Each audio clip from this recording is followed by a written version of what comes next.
team, the roster spot he had to fill was the point guard spot, and he did it last night with Javon Quinterly. This is a guy that's played at an insanely high level of college basketball, started his career at Villanova, had some up and down games at Villanova, an up and down season, ended up transferring to Alabama where he played 2 years, and kind of the same thing, very up and down in playing time, but was really a guy that Nate Oates relied on when it really came to the win now moments, when they got to the tournament, when they got deep into conference play, when they got to the NCAA tournament.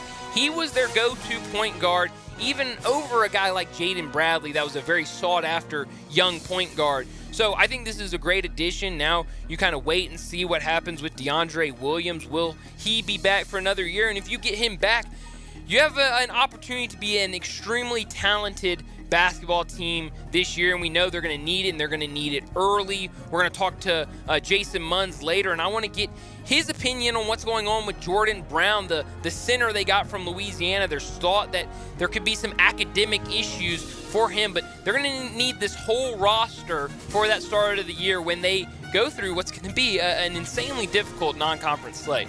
Tell me everything y'all know about the rock band Simple Minds.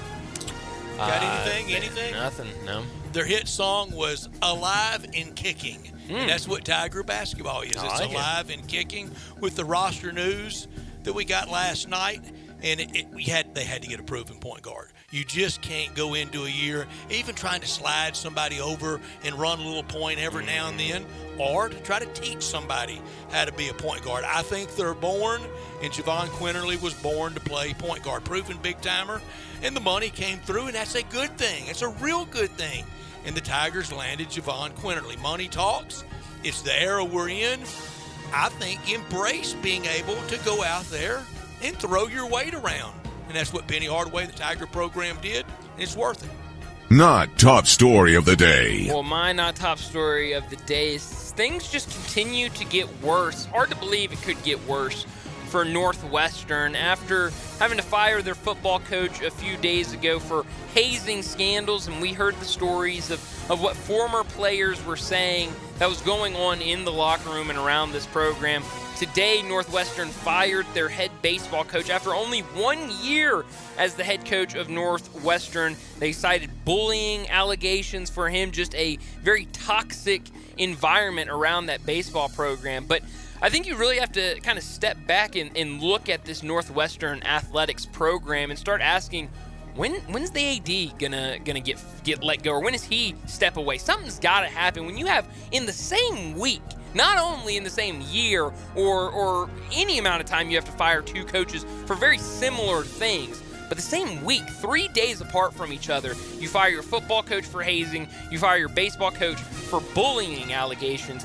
It just doesn't seem like a good place this athletic program is at for Northwestern, and I think something needs to change higher up. You can fire all the coaches you want, but something tells me, all the stories I've heard from the football team where it was very known. It was hard to not know about what was going on in the football program. Seems like probably the same thing was going on with the baseball program, where I'm sure a lot more people knew than what was letting on. Yeah. I mean, it could get ugly at Northwestern. It already has. It's been a tawdry week, and I don't know how Derek Gregg has a job as athletics director at Northwestern. My not top story, back to baseball tonight. Almost feels like baseball's been on a strike, hasn't it? Been locked out. So it's always something with baseball. 15 baseball games tonight, with teams like Philadelphia at home against San Diego needing a hot start out of the All-Star break. Same for the Giants in Pittsburgh. Brewers at Reds all weekend, and that will really stake one of those two teams kind of to the lead in the National League Central going forward. Cleveland and Texas, and the AL team, I think, will be the hot team after the break. We look up at playoff time, and their record was such and such and such and such. Since the All-Star game, the Seattle Mariners. I love it. I saw earlier when I was driving in today that the Cardinals are interested in Logan Gilbert, the starter for the Mariners. So bring it on.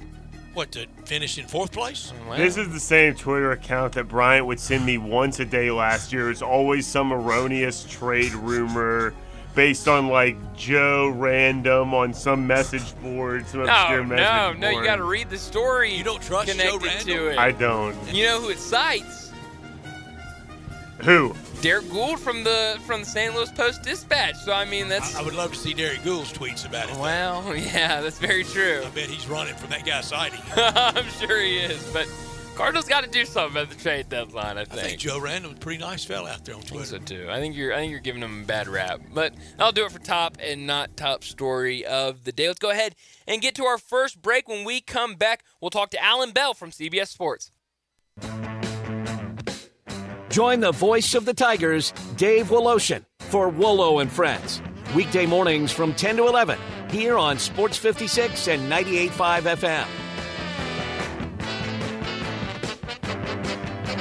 I know the sweetest thing in Memphis, and I know it's been around for 120 years. You know, I'm talking about Dinstall's, and it's time to stock up heavy on Cashew Crunch, Heavenly Crunch, Turtlettes, all of your favorite Dinstall's treats to watch the playoff games and to watch all the basketball. It's so easy to get. The sweetest thing in Memphis, all you have to do is head to Laurelwood or head to Germantown and Poplar right across from the hospital, or go where they make the candies. That's on Pleasant View. There's nothing that says Memphis better than Cashew Crunch with that little tinge of coconut, or the Turtlettes. Let's face it, there's nothing better than Dinstall's chocolate. That's the mainstay of all candies, isn't it? Milk chocolate, although their dark chocolate is pretty darn good. And if you get the peppermint with the dark chocolate and put it in the freezer, you're going to love it. So many ways to love Dinstall's. 115 years of making Memphis oh so sweet. Simple, smooth, and every sip as easy as the last. Tito's handmade vodka tastes just as good with tap water as it does with your favorite mixer. Back in the day, Tito distilled, hand-bottled, taste-tested, sent to a few friends, then taste-tested again to give you the finest juice around. No frills, no flavors, no fancy labels, just the good stuff. Just Tito's. For recipes, videos, and more, visit Tito'sVodka.com. Distilled and bottled in Austin, Texas, 40% alcohol by volume, namely 80 proof, crafted to be savored responsibly. Right now at Wendy's, when you buy either a Dave's Single, Spicy Chicken Sandwich, Medium Frosty, or 10-piece nuggets, you can get another for just $1. Your dollar never tasted so good. So it's obvious what everyone will get, right? Definitely nugs Spicy and chicken a Frosty. sandwich, Dave's Single and a Frosty for me. and a Frosty. Okay, who said Frosty and a Frosty? Pick your obvious choice. Choose wisely. Choose Wendy's, buy one, get one for $1. Limited time only. Price of participation may vary. U.S. Wendy's, valid for item of equal or lesser value. Cannot be combined in a combo or any other offer. Make your next grill your last with the Big Green Egg. Smoke, bake, roast, sear, and grill, all with a lifetime warranty. Save money on eating out, fuel costs, and replacing expensive grills that cannot stand up to the Big Green Egg. Ready to cook in only 10 to 15 minutes with cook temperatures below 200, above 700, and anywhere in between with ease. Change your at-home cooking experience for life. Go to shop.biggreenegg.com. Memphis' oldest restaurant, Coletta's, was established in 1923 to give Memphians the best Italian food possible. I'd say they got it right. They are the creators of the barbecue pizza. It was Elvis's favorite, and I know for a fact that a large will feed one person all weekend. If you need to feed several, though, Coletta's caters any event. Choose from homemade lasagna, ravioli, Alfredo, primavera, and so many other delicious items you can't help but enjoy. Impress employees or clients and treat them to Coletta's for lunch or dinner. Plan ahead and get your holiday party booked at Coletta's. Elvis's favorite place to go eat with his buddies at the South Parkway location, and Coletta's even has an Elvis room dedicated to him. Call Coletta's on South Parkway at 948-7652 or Appling Road at 383-1122.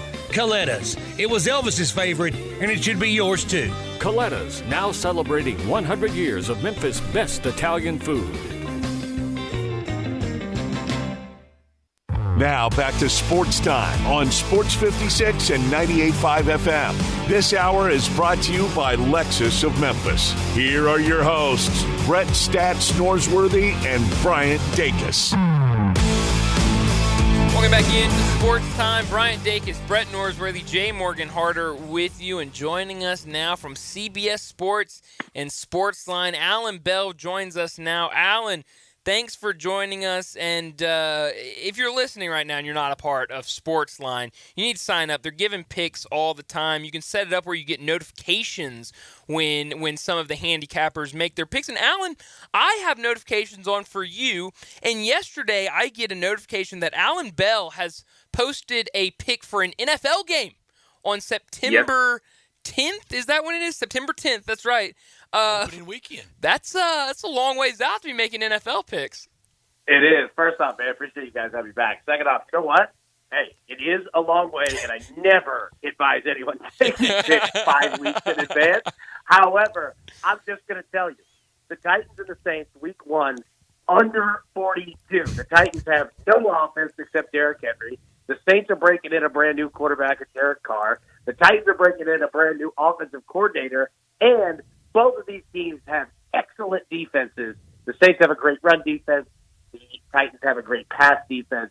Buddy, this is not going to be a game with 7 touchdowns. I'm just going to put that out there now. Alan, I would go so far to say by the time that game goes off real time, that number may be down in the 30s, and it could be a classic middle. 100%. 100%. Yeah. I completely agree with you, and that's exactly why we got it now, because I don't think it's going to go up. Right? Like, I don't see any reason. I mean, who are they adding? DeAndre Hopkins. I mean, they're not going to go out there and add Jerry Rice. No, they're not. You could even get somebody hurt and run it down to 36 or 37. 100%, man. See? That's why you're always thinking ahead. Well done. Yeah. So you log one pick for a regular season game. Have you been looking at anything in the NFL for futures, maybe division, conference winners, or maybe regular season totals? Yeah, 100%, right? So definitely been looking at futures, and I'll say this, man. There's some good ones out there, right? Mm-hmm. You look at the Pittsburgh Steelers. I think they're minus 120 to not make the playoffs.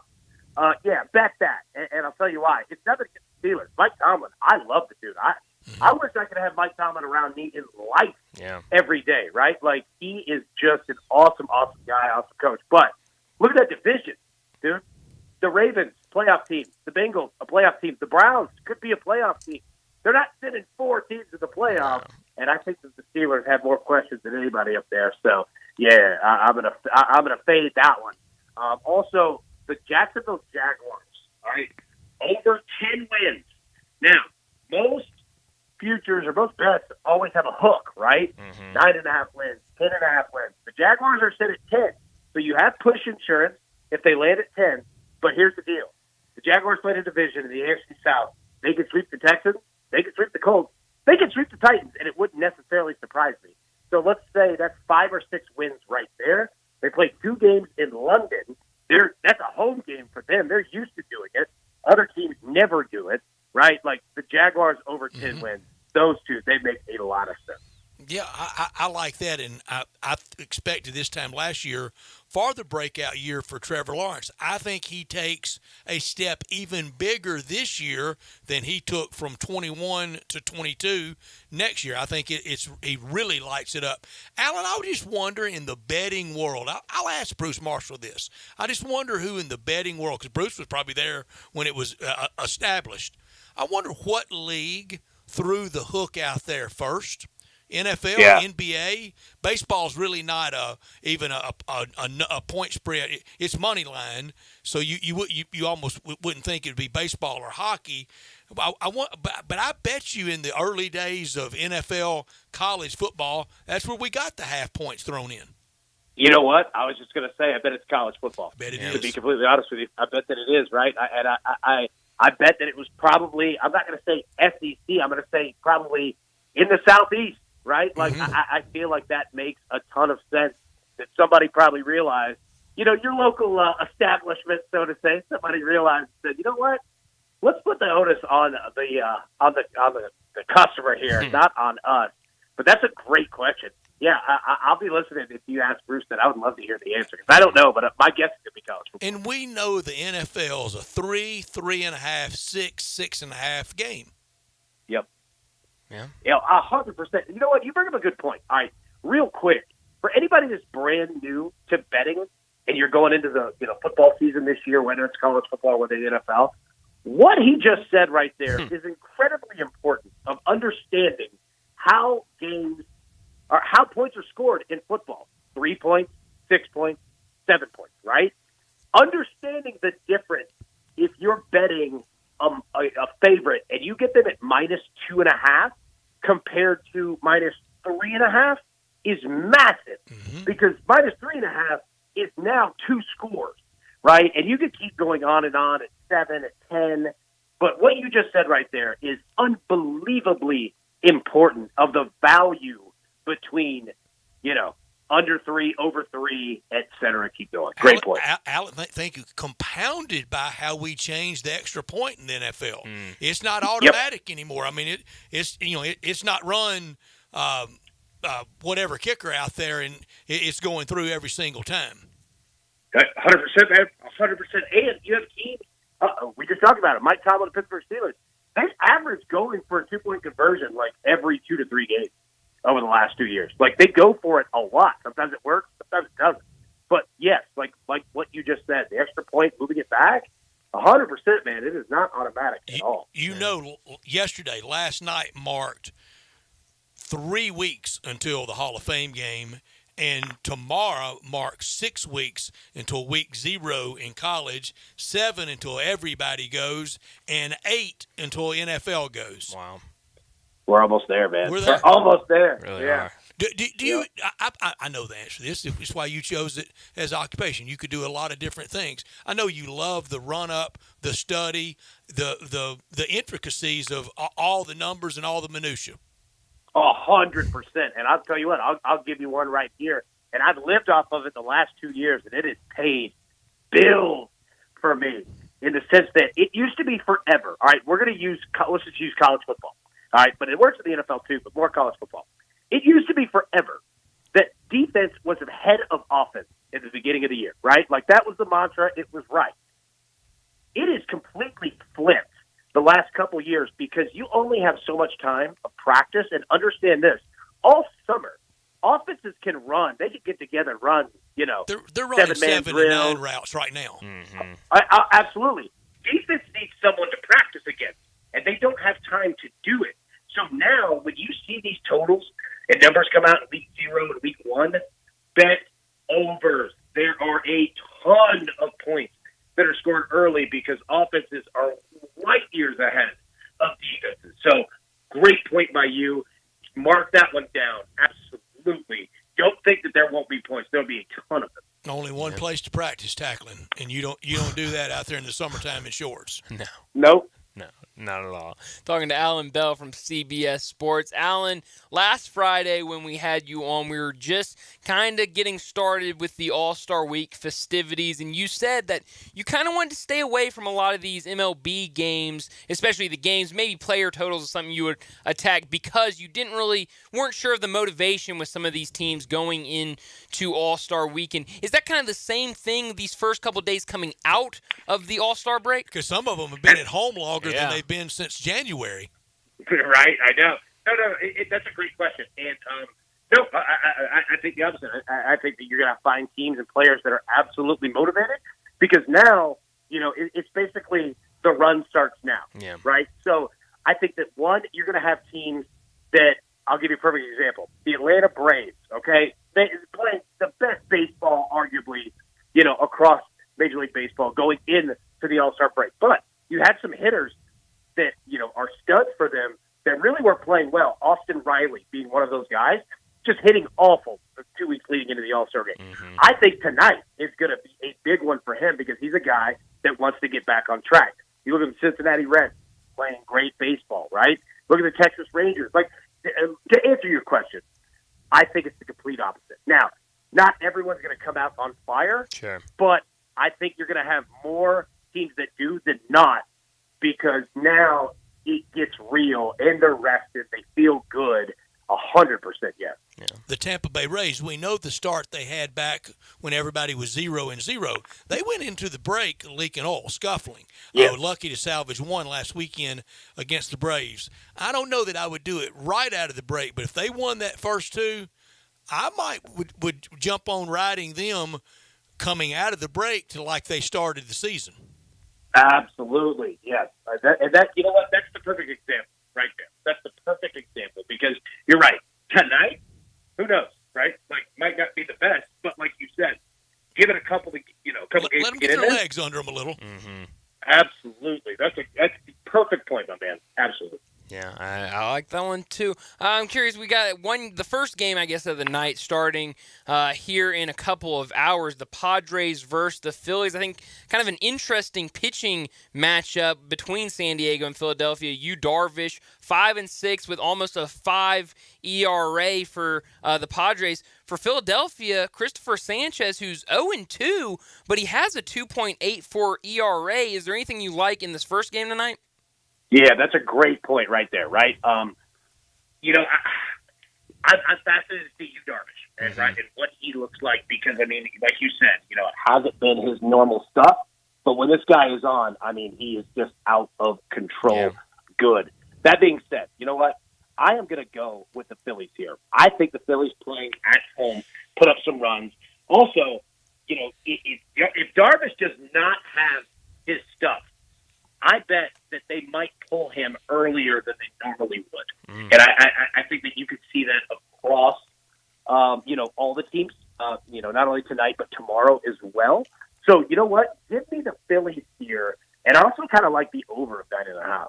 Yeah, and I mentioned it back in our Not Top Story of the Day. It's something we do to kind of get things going. Philly's one of those teams at home and needing to start after the break with a hot streak. They were the push team last year after firing Joe Girardi. They could be that team tonight. I think some other teams, the Giants, fit that.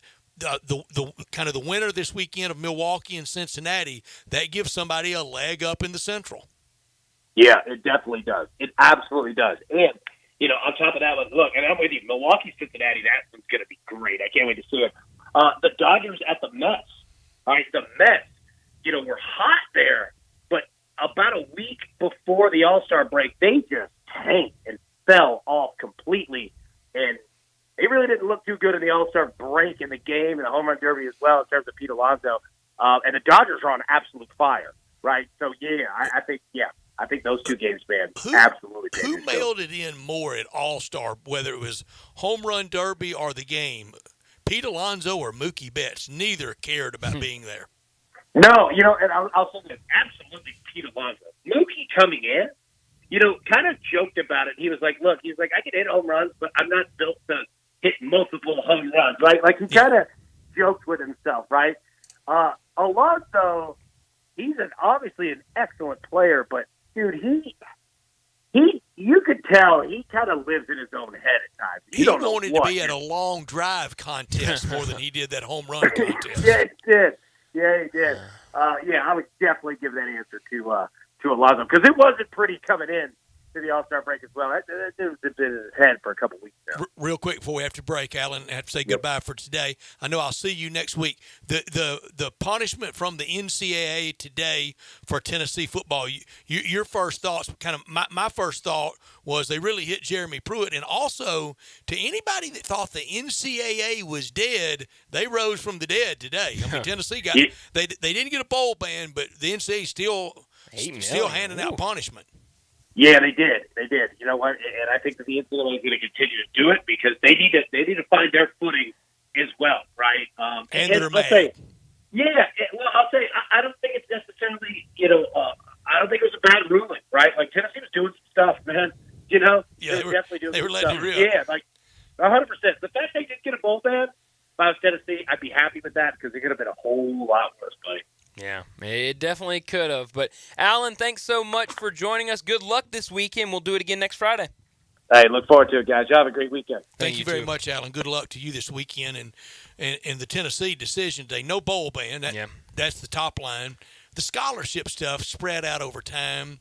I don't want to diminish anybody, but you're going to have that attrition. Mm-hmm. Those players are going to come and go. I don't think that's a big hit.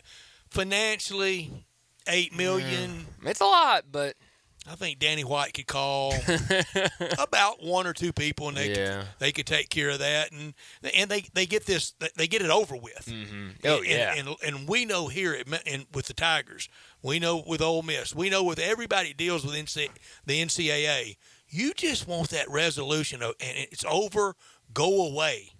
Yeah, and so stop the legal fees. Get all this over with. I liked the one story I read about this morning. Said that they avoided a bowl ban for committing hundreds of violations under Jeremy Pruitt. So. 16 level 1? How many level 1? I think it was 16. Yeah, 16 level 1s. That's a lot. That's a ton. There was a time 8 years ago. You would be thinking death penalty for that. Oh, absolutely. 100%. So I think not getting a bowl ban is definitely huge for Tennessee. But let's go ahead and get to a break. When we come back, we're going to get to our Big Four, both current and all-time, for the Phillies and the Rays. Broadcasting from the Family Leisure Studio, we are Sports 56 and 98.5 FM. Say there was a place, the perfect place for everything you need for tailgates and patios. Grills and chairs, charcoal and coolers. Everything to make a great game or a great day. That perfect place wouldn't be a warehouse. It's East Memphis Ace Hardware. Locally owned and operated at Quince and White Station, East Memphis Ace Hardware is where you'll find Benjamin Moore paints, local plants from local growers, and Black & Decker tools. Around the block, what you need in stock with people who know their tailgates. Welcome to East Memphis Ace Hardware, the home convenience store. Attention, everyone. Family Leisure needs your help clearing out their inventory. Let me say that again. Family Leisure is needing your help to clear out their inventory. And to do so, there are tons of great deals throughout the store. For example, all do-it-yourself pools are $1,000 off. Special 24-foot round pools for less than $2,000. Select play gyms, only $18.99. Hey, if you need patio furniture, they have patio furniture that's now up to 30% off. Spas are in stock. They're up to $1,200 off. Now listen up, because I'm only going to say this once. 24 months, same as cash financing, is now available through this sale. Family Leisure needs your help clearing out their inventory, so come and do your part at Family Leisure. Whitten Road and I-40, where family and fun come together. Whatever you do, don't buy an engagement ring or any piece of diamond jewelry until you discover the all-new Genesis Diamonds, now open in Poplar Commons. Genesis Diamonds. This is no ordinary jewelry store. It's a global diamond powerhouse started by former diamond wholesalers with rock-bottom prices on exquisite hand-selected diamonds and a selection that's up to 30 times other stores. They've been bringing price relief to Nashville, Louisville, and Cincinnati for years. Voted best jewelry store 13 years in a row. Now, they're here. Genesis Diamonds guarantees to beat the price of any diamond you find at any other local jeweler. Period. Any size, any shape. Plus, at Genesis, you have access to the most sought-after ring designers in the world. Names like Ferragio, Henry Dawsey, Simon G, and many more. All this plus a stunning showroom, unbeatable warranties and guarantees, a no-holds-barred diamond education, no commission salespeople, and free service for life on any purchase. Genesis Diamonds, a true game changer in jewelry shopping. Now open in Poplar Commons. Genesis Diamonds, official jeweler of the Tennessee Titans. Hi, this is Troy Fiveash, owner of Fiveash Roofing. In these uncertain economic times, there are so many things as a contractor and a business owner that I cannot control. The rising cost of materials, not to mention fuel and transportation costs. In the last 2 years, shingle prices have almost doubled and commercial materials have doubled. And I don't have to tell you what fuel costs these days. But you know what I can control? How much markup I put on a project. I have always prided myself in knowing I never gouge a customer. But in an effort to ensure my crews have work and my customers are being treated fairly, I have lowered my profit margin, hoping to give you a price you can live with and keeping my crews busy. So if you need a roof or gutters, please give us a call. Fiveash Roofing, fair, honest, and ethical. Fiveash Roofing, a proud sponsor of Tiger Athletics and a member of the Tigers home team. 367-0050 or memphisroofer.com. 367-0050 or memphisroofer.com. Fiveash Roofing, it's what we do. We're here for you. Do you have heart failure and often hear, "Those stomach issues ruined your birthday"? "You're too tired to play catch, Grandpa." Sweetie, you haven't touched your tools since the carpal tunnel syndrome diagnosis. If these seemingly unrelated symptoms sound familiar, talk to your cardiologist. Ask about transthyretin amyloid cardiomyopathy, or ATTR-CM, a rare and underdiagnosed disease that gets worse over time. Learn more at connecttoyourheart.com. That's connecttoyourheart.com. Sponsored by Pfizer. Corky's Barbecue. Hi, Jimmy Stovall here with Corky's Barbecue. We have been helping Memphians with their celebrations for more than 38 years. Whether you're picking up one of our party packs to serve yourself or booking one of our private dining rooms at our Cordova location or our Olive Branch location, Corky's has you covered. We make it easy for you to impress your guests for company parties, sports banquets, or reunions. Corky's has been trusted year after year for all of your party needs. Call today and reserve your private party room before your date is booked. Corky's Barbecue.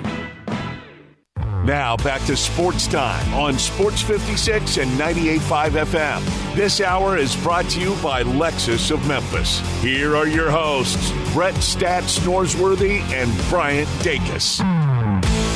Welcome back in, and it's Friday, so we've got to do our big four, both current and all-time. This week, it's the Philadelphia Phillies and the red-hot Tampa Bay Rays. Who wants to start? Jay Morgan, looks like you. I was like when you go first, but I'll go first. That's a different segment. What am I starting? That's different. That's a different segment. Is this Phillies or Rays am I starting with? National League always goes first. Okay, Senior circuit. always. Next week, Milwaukee, Toronto. Well, my Rays top four all time are Ben Zobrist as number 1, Evan Longoria as number 2, David Price as number 3, and Carl Crawford is number 4. Oh, wow. I don't think you'll dislike my list as much as I thought you would. And my top 4 current are Yandy Diaz, 1, Arozarena, 2. I'm going to have Wander Franco, 3, and Shane McClanahan, 4. Boom. A little different order for us. For current, 2 out of 4. Can we say historically for the Rays? Yeah, since 20-plus years now. Has it been that much? Yeah, 2001 is when they became a franchise, were the right? team that Bud Selig had to take the fee, the expansion fee from the ownership group of the Rays to pay off the collusion bill. Yeah. And it's a good point made. A lot of people made it on the interview that Barry Bonds did. And the person said rhetorically, let's get this straight. So Clemens, Bonds, named all the names that aren't in the Hall of Fame, McGuire, Sosa from PEDs. But the commissioner that oversaw and encouraged that, Bud Selig, he's in the Hall of Fame. That's right. 1998, so 25 years now for the Tampa Bay Rays. Came in very much the Devil Rays. That's right. The old Devil Rays logo is great. But they did get back they have the retro looking stuff now, yeah, you know. Was it Friday nights at home? Sure. They rolled that out. My Rays for all time, number 4, B.J. Upton. Number 3, Ben Zobrist. Number 2, Evan Longoria. Number 1, David Price. Does that infuriate you, Jay Morgan? No, not at all. Good. I didn't know if B.J. Upton would really. I mean, he's not one of the 4 best players all time, but do whoever you want, man. I love B.J. Upton. Oh, I love the Upton brothers. My 4 current, number 4, Zach Eflin. You know, we always talk about Bash, that worked here, David Basham. He played travel baseball with the Uptons. You're kidding. And went to high school with Maria Taylor. Really? Yeah. Oh, that's awesome.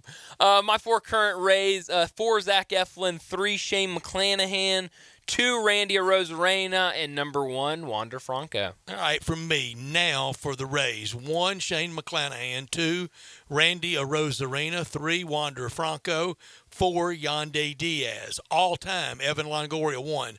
David Price, 2, from Vanderbilt. 3, Carlos Pena. I think he's great on MLB Network. Do y'all? Love it. I like it. Placata. Number 4, Shane McClanahan. I like it. That's what he says, Placata. Yeah, no, I know. Thank you. Oh, I didn't know he did that. Yeah, that's what I think it's he's from Cuba. Is that right? He's Cuban. So I guess that's something they say in Cuba. The kids say because that's mimicking the sound that a bat makes when it hits the ball and it goes a long way. Is Placata. When we were talking about expansion the other day, with a little more normalization of relations at the State Department level, what about Montreal, Havana? Someday is expansion. Yeah. I wouldn't mind it. It'll take a lot more normalizing. It would. Philadelphia. It would. Jay Morgan? The Phillies for me all time. Number 1, Mike Schmidt. Number 2, Chase Utley. Number 3, Steve Carlton. And number 4, MVP, Jimmy Rollins. I like it. My top 4 current, number 1, Bryce Harper. Oh, I hate this team. This pains me to give a top 4 current. Number 1, Bryce Harper. Number 2, Aaron Nola. 3, Trey Turner. And 4, Nick Castellanos. I like that. I like that list. My 4 all-time, Ryan Howard, number 4. 3, Chase Utley. 2, Robin Roberts. And number 1, Mike Schmidt. Number 4 for my Phillies current, number 4, Alec Boehm. 3, Taijuan Walker. 2, Nick Castellanos. And then number 1, Bryce Harper. Ryan Howard from the same high school as David Freese in St. Louis. Really? I didn't know that. My Phillies all-time number 1, as Harry Callis would say, Michael Jack Schmidt 1, Steve Carlton 2, Robin Roberts 3, Chase Utley 4, current 1, Aaron Nola, 2, Zach Wheeler, 3, JT Realmuto, 4, Alec Boehm. Taijuan Walker. I love Taijuan Walker. He's literally put together a good month in like the past 3 years, and you just put him on your top 4 Phillies currently. I like Taijuan. One good month. A good Chase June. Utley, Jimmy Rollins, cakewalk into the Hall of Fame. Yeah, for sure. I think so too. For sure. So I thought my Rays list was going to infuriate you. It was my Phillies list that infuriated you. Taijuan Walker. It's terrible. I like Taijuan Walker. I mean, an AI computer could have ranked your players based on like ERA. Just hey, AI, put ERA in order, and that'll be my list. When we come back from the break, I'll have ChatGPT's top 4 current Phillies. Got it. Let's get to a break. When we come back, Bruce Marshall from Vegas Insider and CBS Sports will join us. That's next on Sports Time.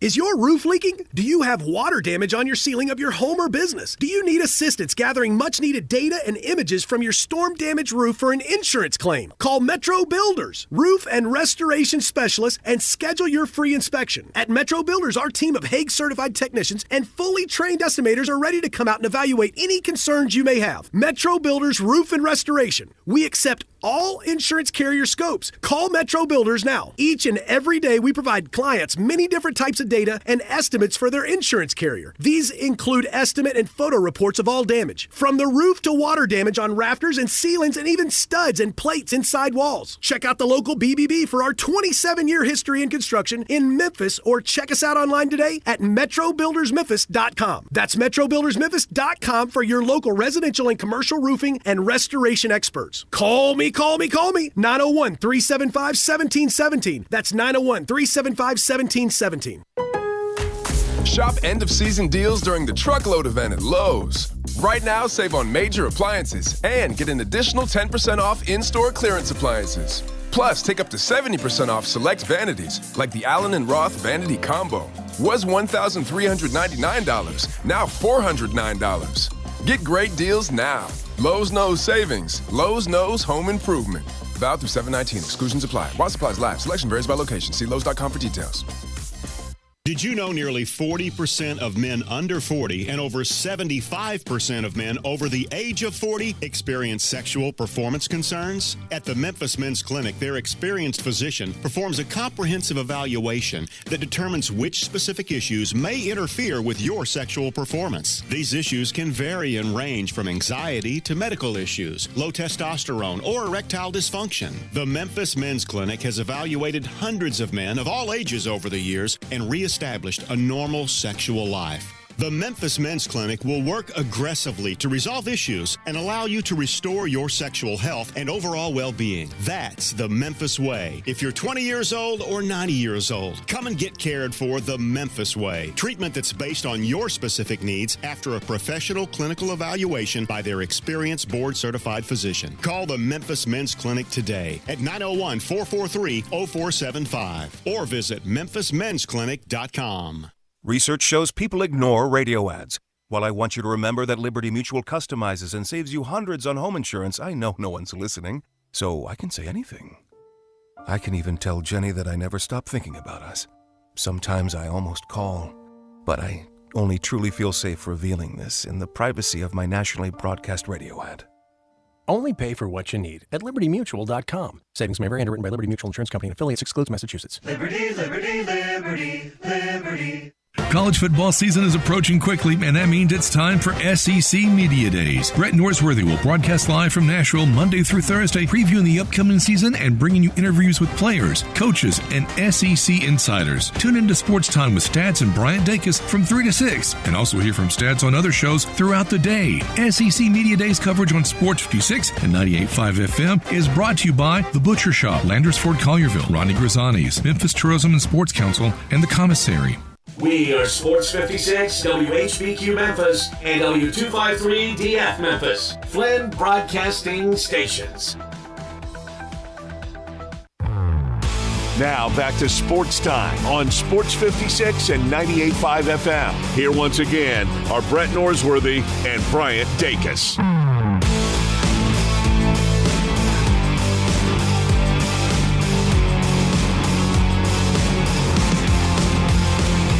Welcome back into Sports Time. Bryant Dacus, Brett Norsworthy, Jay Morgan Harder with you as we start our second hour. And joining us now from Vegas Insider and CBS Sports, Bruce Marshall joins us now. Bruce, thanks for joining us. I noticed on Sportsline you've now got some early regular season win totals out for a handful of teams. Looks like you told us a couple weeks ago, starting on the West Coast and working over a lot of those West Coast teams I saw up there. Yeah, I kind of worked backwards there, west to east, on putting those up there, Brian. But we got Pac-12 up there. They're finishing up Mount West. I finished the Big 12, so they'll start putting that up there next week. So we'll have like one of these a week all the way through August. SEC, they want me to save for last, I think, so that'll be coming up later August. Love it.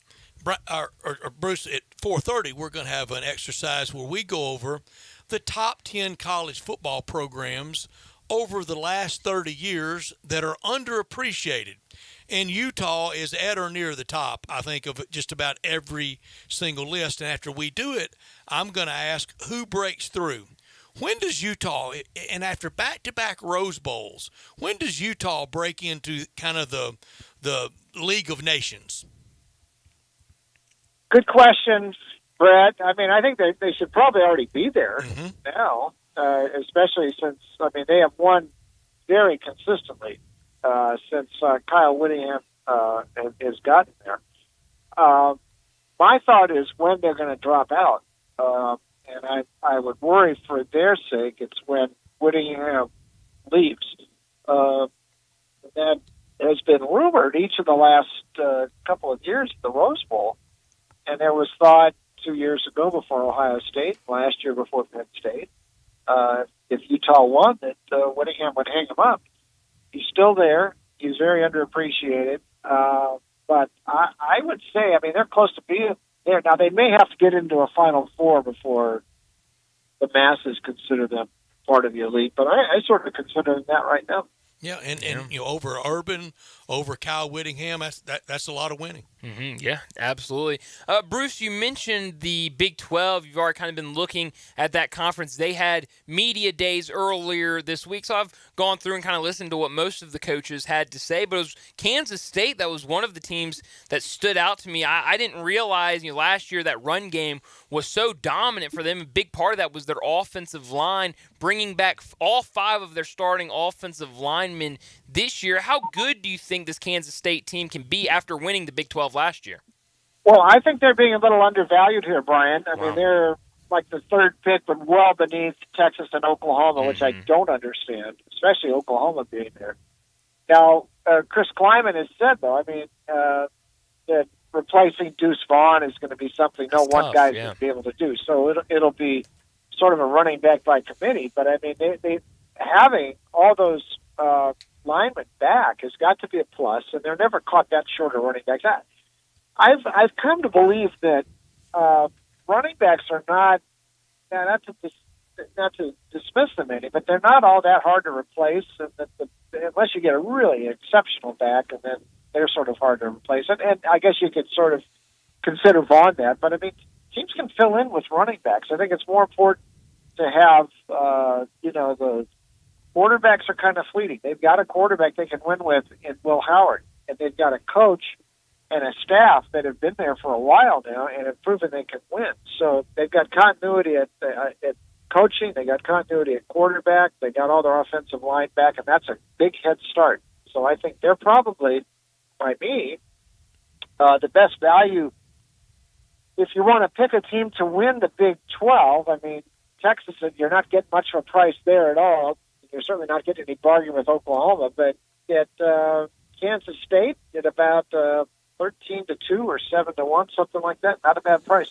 Bruce, you are almost perfectly segueing into our next segment on that underappreciated list in Oklahoma State. If Utah is not at the top of the list, or Virginia Tech even, then Oklahoma State's way up there. Mike Gundy has put together, I know he can be quirky, irascible, and the 40-year-old stuff, and then a few years ago with the T-shirt and the blowback he got from that.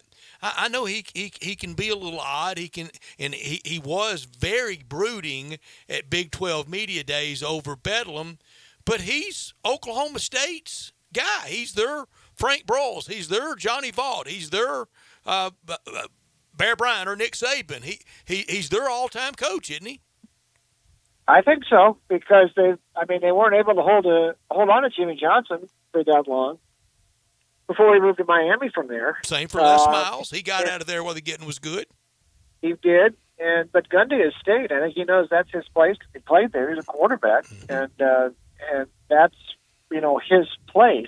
And I think he is kind of underappreciated, and he's a survivor too. He dealt while Boone Pickens was still around. There was a little time where they thought he'd run afoul of Pickens, and that's the last thing he wanted to do in those years at Oak State. But he weathered that.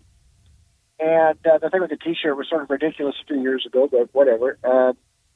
He's justifiably, I think, upset about the Bedlam thing. And my reason I bring that up is that's the one thing about all this conference switching that I think is sort of regrettable, and especially in that case. But at Bedlam, I think means a lot more to Oak State than it does Oklahoma. I don't think Oklahoma minds too much if Bedlam isn't there, even though they've won more of those games than they've lost against Oak State. But Bedlam was a big thing for Oklahoma State. Sure was. And They made it big.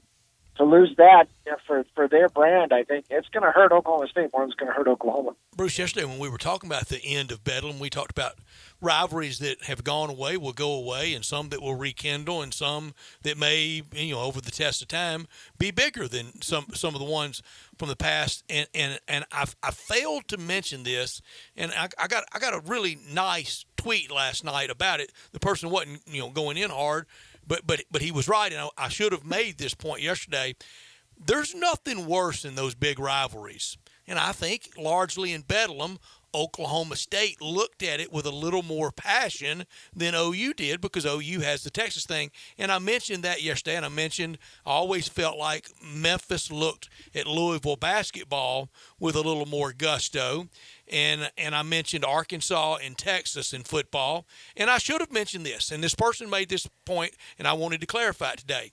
It's the same in the Ole Miss world. We look at the LSU thing a lot more than they do it at us. Bruce, when we get to Baton Rouge, they're all but patting us on the head and counting not how that they're going to win, but by how many.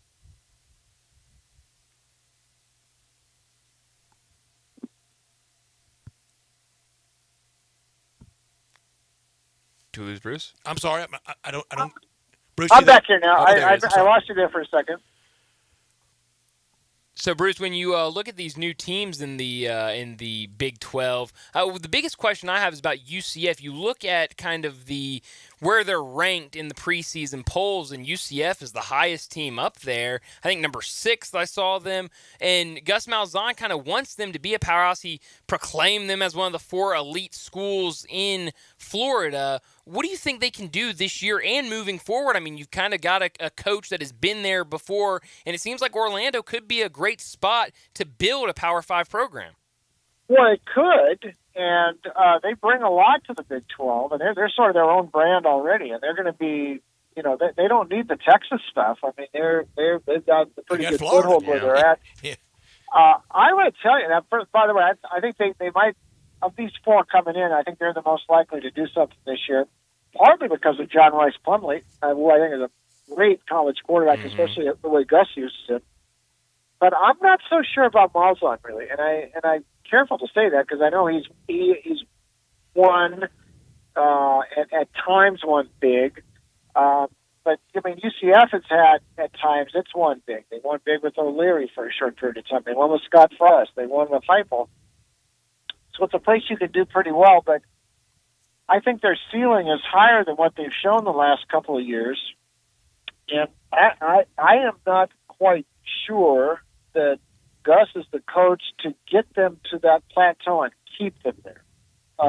He'll have a big year now and then, but I mean, his career, the Auburn thing was a little bit too up and down. Eventually, that was too much for those Auburn people to take. Now, they're a little different crowd, and I know a little bit more demanding. But I wonder if Gus is the right guy there.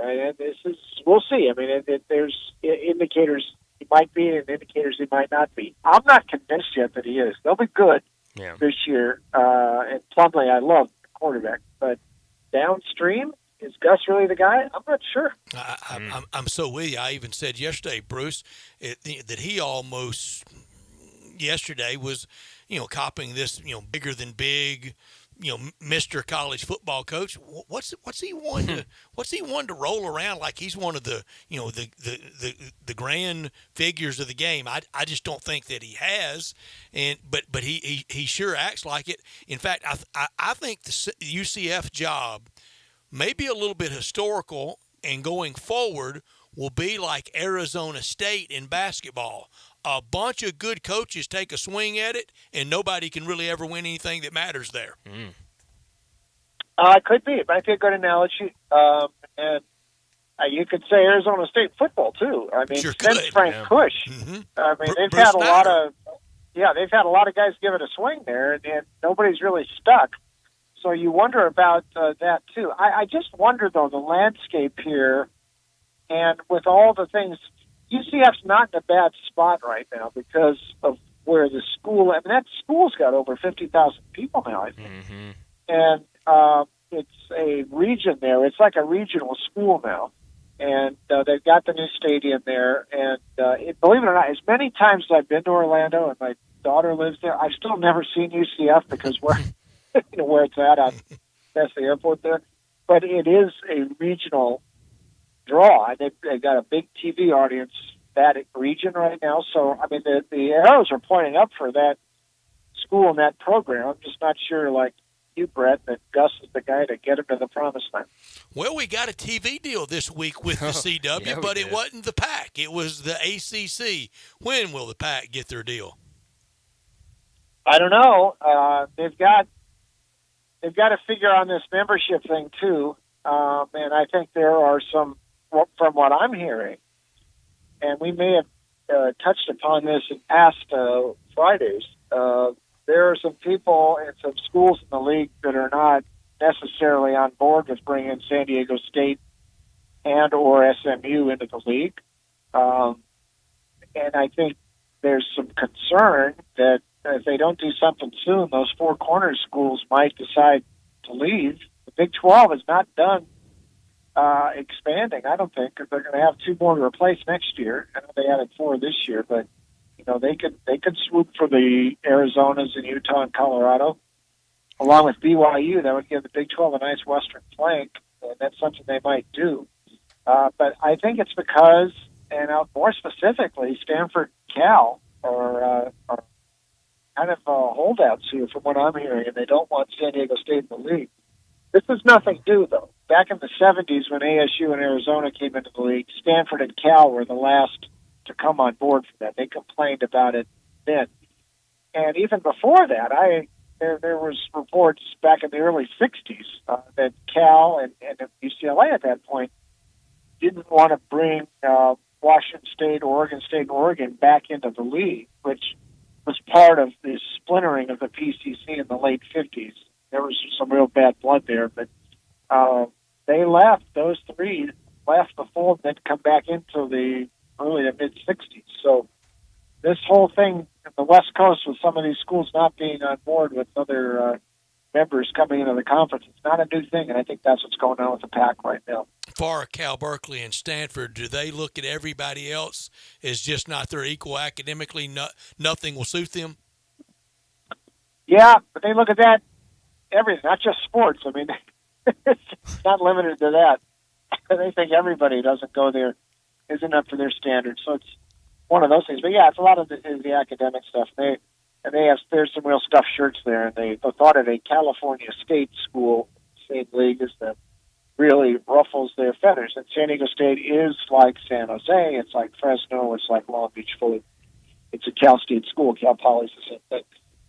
So it's just haughtiness on the part of Stanford and Cal. That's why. And another very highbrow, legitimately highbrow academic institution they've had a really tough last 8, 9, 10 days with the ouster of Pat Fitzgerald. Just the idea that we would have Pat Fitzgerald and Northwestern in a divorce, I never saw that one coming. And I'm getting ready to do the unthinkable on these airwaves, as I've been probably as harsh on this person as any coach ever, and that's Ed Orgeron. The only thing that would top Northwest in this week, he lobbied for the Northwestern job. He wanted it, and he made the case, and I think he legitimately can do this, that he's Mr. Interim Fix-It. He did it at USC. He did it at LSU. It ultimately led to a national championship at LSU. I think about anybody could have won it with that team, but he did. And he made the case this week for that job and was laughed at and ridiculed across college sports. And I even said if they hired him, they'd have to hire an interpreter to be able to understand him in Evanston. But you know what he has, Bruce, that no other Big Ten coach right now, what they have? He has a national championship. And Ryan Day doesn't have one. Jim Harbaugh doesn't have one. Matt Rule doesn't have one. You can go, P.J. Fleck hadn't rowed a boat to a national championship. And Ed Orgeron still has more national championships than Bo Schembechler and Jim Harbaugh combined. 0. Yeah, and I think that would have been a worthwhile shot in the dark here for Northwestern. I think they were kind of scared, well, what if he won? We'd have to keep him. That's the way they think up there. But that situation, I don't know. A couple of things about Northwestern. It's got some of the same issues Stanford has here, just academically getting guys in. I don't know how many special admits they do, but it's in the transfer portal. You don't see a lot of guys going into Northwestern. There's not a lot of inflow there, Stanford, places like that. But in a plus for Northwestern, they have so upgraded the facilities there, and they're ready to either redo Ryan Field Dyke Stadium or build a new one. Total. But the whole facility there, the football complex, beats most NFL teams. It's better than the Bears, from what I've been told. And they really have done an unbelievable job with facilities there. So they're in the arms race of college football. They are a player, at least as far as facilities go. So that'll be something in their favor. But Fitzgerald was such the perfect fit for them, it seemed. Yeah. They're never going to find another guy like him. But, some of the stuff apparently that went on could obviously do without that. So this is really this could set that program back several years, and it already was. I mean, even a guy like Fitzgerald, he won the one best last you can year. do there. Yeah, you can win every couple of years at Northwestern. You can't, I think, do it consistently. And Fitzgerald was the guy who was able to do that best. But I don't know who they can bring in who could even be able to do it that well. Yeah. Talking to Bruce Marshall from Vegas Insider and CBS Sports.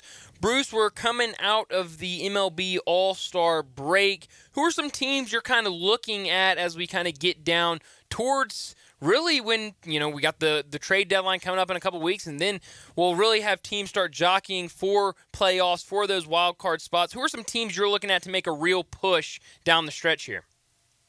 Seattle won. I think Seattle can actually win the American League West. It's not too late. We are all in agreement here. It's Yeah. Jay Morgan, do you make it unanimous, Seattle? Absolutely. Yeah, I mean, Texas is wobbling here. Houston's got too many injuries. They've already leapfrogged the Angels. And last year, it started a bit sooner last year. They were 29-39 at the end of May last year. They ended up making the playoffs and winning the first round against the Blue Jays. So Seattle now is within striking distance. They got the Tigers this weekend. They can continue the momentum. They just won 3 or 4 in Houston. To me, it looks like Seattle is sort of ready to make a move. So I would keep an eye on them for sure. A couple of series to watch this weekend. I'm not ready to buy on them. Lost a couple in San Diego on the weekend. I was there on Sunday when Scherzer got beat, but they've shown a little spark here the last 2 weeks. It's a big series with the Dodgers they've got this weekend, so I would watch that one really closely. If they could make a move, it's going to start now. On the other hand, there are a couple of teams I would look at on the bottom end. One is the White Sox, the other is Pittsburgh, only because they could really be important sellers at the deadline. There are not that many teams that are going to be sellers now because, I mean, there's so many more. With that extra wild card spot, now most of these teams still think they're in the race. They're not looking to sell. But the White Sox in particular, I mean, they've talked about Dylan Cease being on the market. I mean, he would really make a difference for somebody, I think. They're talking about Kopech, who's on the mound tonight, just off of the injured list. They're playing in Atlanta. I would look at, he's another, they could move some pitchers here that could make a difference. And second, Pittsburgh, Rich Hill goes tonight. He's had a little rough go. By the way, Pittsburgh's 21-41 their last 62 games, so they've dropped out of the race in the Central. But they could be a seller, too, and they picked up guys, Hill, Ji-Man Choi, McCutcheon, were all guys on one-year deals, and they could be moved. So I'd watch them. One last one, of course, obviously the big one. What are the Angels going to do with Shohei? I think they probably missed the boat. Last year they might have been able to get a bigger haul for him. If he really wanted to sign there long term, he would have already done it, I think. And what they might do, might or might not do, we'll see. The Angels could be a seller here, too. Obviously, they would be if they move Shohei, Hunter Renfroe, anybody on a one-year deal with the team falling out of the race could be on the market. Renfroe will be one of those guys for the Angels, too. I'm with you on the Pirates. I think they deal David Bednar at the break, and we could look up come October, and he's the guy out there saving Game 7 for somebody.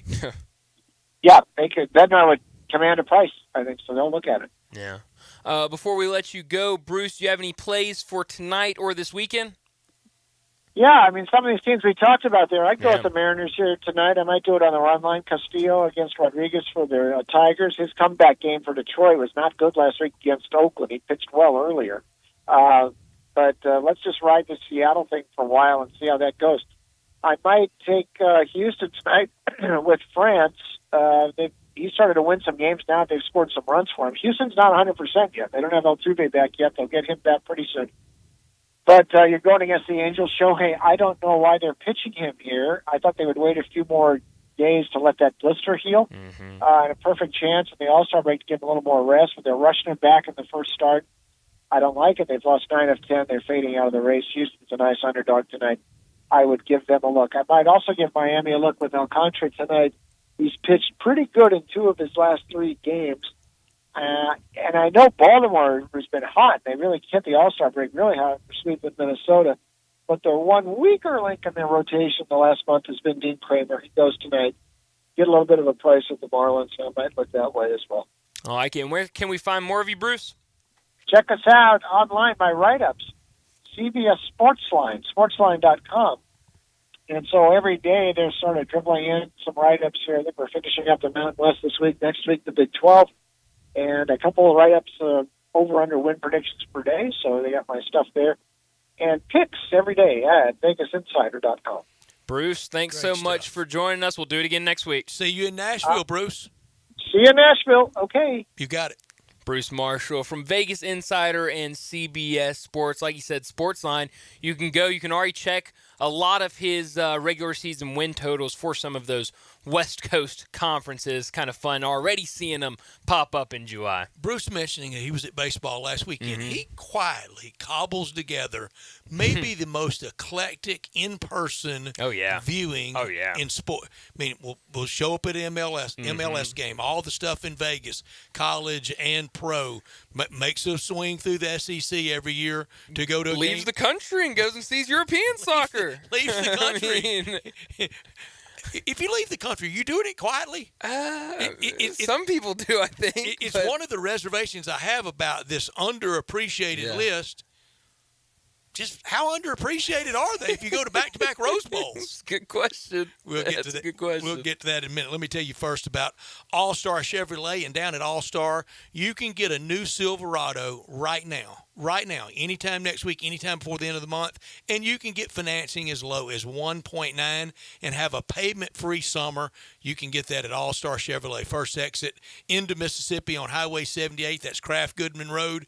You're there. Your good credit deserves 1.9 and payment-free. Come drive a Silverado or one of the Trailblazers, or see Kevin or Jeff for a custom order. And if you're a first responder, recent college grad, healthcare professional, educator, getting ready to go back to school, military, you get an extra $500 bonus cash. Kevin and Jeff, they asked me to thank everyone's brought cars, trucks, SUVs down to All-Star to sell, and All-Star still paying great cash, and you can get your check today, even if you still owe money against the car, even if you didn't buy it from All-Star. All-Star was certified and pre-owned. The certified Silverados, the Ram trucks, the Jeeps, the Corvette Stingrays, and the Tahoes. If you need service or maintenance, call Sean or Jeff in the All-Star Chevy Service Department. Tires, alignment, everything back there, oil changes, they'll take care of you. Remember, it's not the Pike. It's not South Haven, not Bartlett, not Mount Moriah, or Collierville. It's got to be Olive Branch. Find new roads to All-Star Chevy today, or go to allstarautogroup.com. Let's get to a quick break. When we come back, we'll get to the top 10 most underappreciated college football programs for the last 30 or so years. That's next on Sports Time. You already know you can listen to Sports 56 anywhere with the Sports 56 app or at sports56whbq.com. But you can also watch us daily with live video of all of our shows on Twitter, Facebook, YouTube, and Twitch. So we all know you can get everything you need at a grocery store, but why would you pay more for lesser quality meat? At Louis' Deli and Meat Market in Arlington, you're not only going to see the quality in their meats, but you will literally taste the quality in every single bite. Plus, more than likely, pay less. And that's really important nowadays. Got to get together? Fire up that grill with their handmade garlic sausages or jalapeno and cheddar bratwurst. Or how about a hand-cut bacon wrap filet or top sirloin? The absolute best. Or if you want to know how to improve your outdoor grilling, pick up some of Louis' fresh ground beef or maybe their hand-cut ribeye or New York strip. Louis has literally everything for your grill, from barbecue rubs, sauces, charcoal, and so much more. And Louis' Deli and Meat Market only carries the finest deli meats and 19 cheeses. And I guarantee you they make the best deli sandwiches in the area. So visit Louis' Deli and Meat Market, located in Arlington at 11695 Highway 70, just north of a mile east of Highway 385. Is locally and veteran-owned. Is Louis' Deli and Meat Market. It's the quality you can see and taste.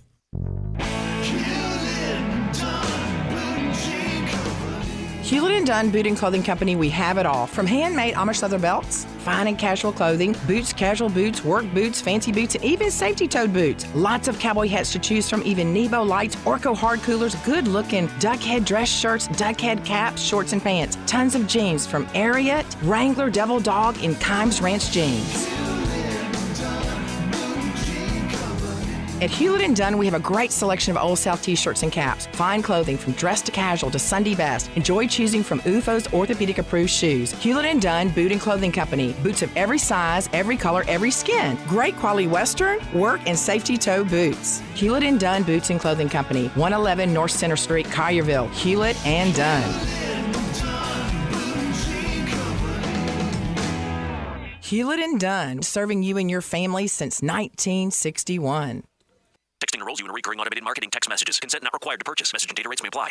Leaving for the gym so early? I'm ready to go. Since you started taking Nugenix Total T, you've been acting like when we met in our 20s. I feel like myself again. Lower testosterone after turning 40 slowed me down. Nugenix Total T has been a game changer for me. What is it about Nugenix Total T that's different? Well, it's a patented key ingredient called testofen. It boosts free and total testosterone to help you get back the drive and energy from your youth. It's backed by 5 clinical studies. I've seen the huge difference it's made for you in the gym, at work, and in the bedroom. I'm so glad I sent them a text for my complimentary bottle. Text MAINE to 42424 right now for your complimentary bottle of Nugenix Total T. Nugenix is the #1 selling testosterone-boosting brand at GNC and Walmart. Do it now, and we'll also send you a bottle of Nugenix Thermo X, our newest, most powerful fat burner ever. Absolutely free. Text MAIN to 42424. That's MAINE to 42424. Products and statements have not been evaluated by the FDA. These products are not intended to diagnose, treat, cure, or prevent any disease or illness. Is your roof leaking? Do you have water damage on your ceiling of your home or business? Do you need assistance gathering much-needed data and images from your storm-damaged roof for an insurance claim? Call Metro Builders, roof and restoration specialists, and schedule your free inspection. At Metro Builders, our team of Hague-certified technicians and fully trained estimators are ready to come out and evaluate any concerns you may have. Metro Builders Roof and Restoration. We accept all insurance carrier scopes. Call Metro Builders now. Each and every day, we provide clients many different types of data and estimates for their insurance carrier. These include estimate and photo reports of all damage, from the roof to water damage on rafters and ceilings and even studs and plates inside walls. Check out the local BBB for our 27-year history in construction in Memphis, or check us out online today at metrobuildersmemphis.com. That's metrobuildersmemphis.com for your local residential and commercial roofing and restoration experts. Call me. 901-375-1717. That's 901-375-1717.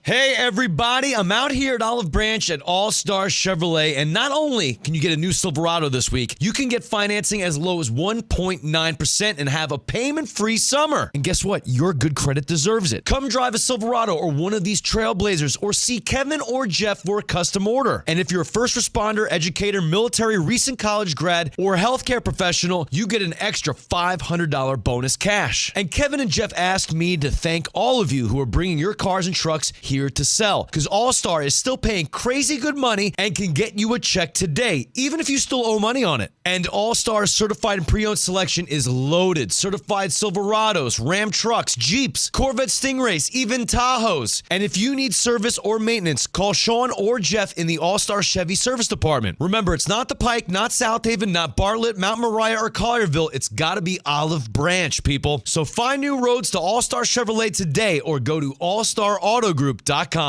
I'm with John Burgos from the world-famous Rendezvous in the Alley since 1948. Brett, I want to talk about our seasoning and sauce today. Our sauce is a great blend of sweet, mustard, and vinegar. It's good on so many items other than barbecue. It's good on pizza. People use it in lieu of ketchup. But our seasoning is the original dry rub, created by my father using a mixture of Greek and Cajun spices. People think our sauce and seasoning are good just during the grilling season. Nothing could be further from the truth. It's good year-round. Our seasoning is good on fish, chicken, deviled eggs, corn on the cob, French fries. People even put a dash in a Bloody Mary. To get a complete list of all of our recipes using our products, go to hogsfly.com, click recipes, and you'll see 50 wonderful items and dishes. And Brett, our sauce and seasoning is available at most grocery stores, and if they don't have it, please remind your grocer to stock it. And our slaw is also available at most Kroger stores. Thank you, John.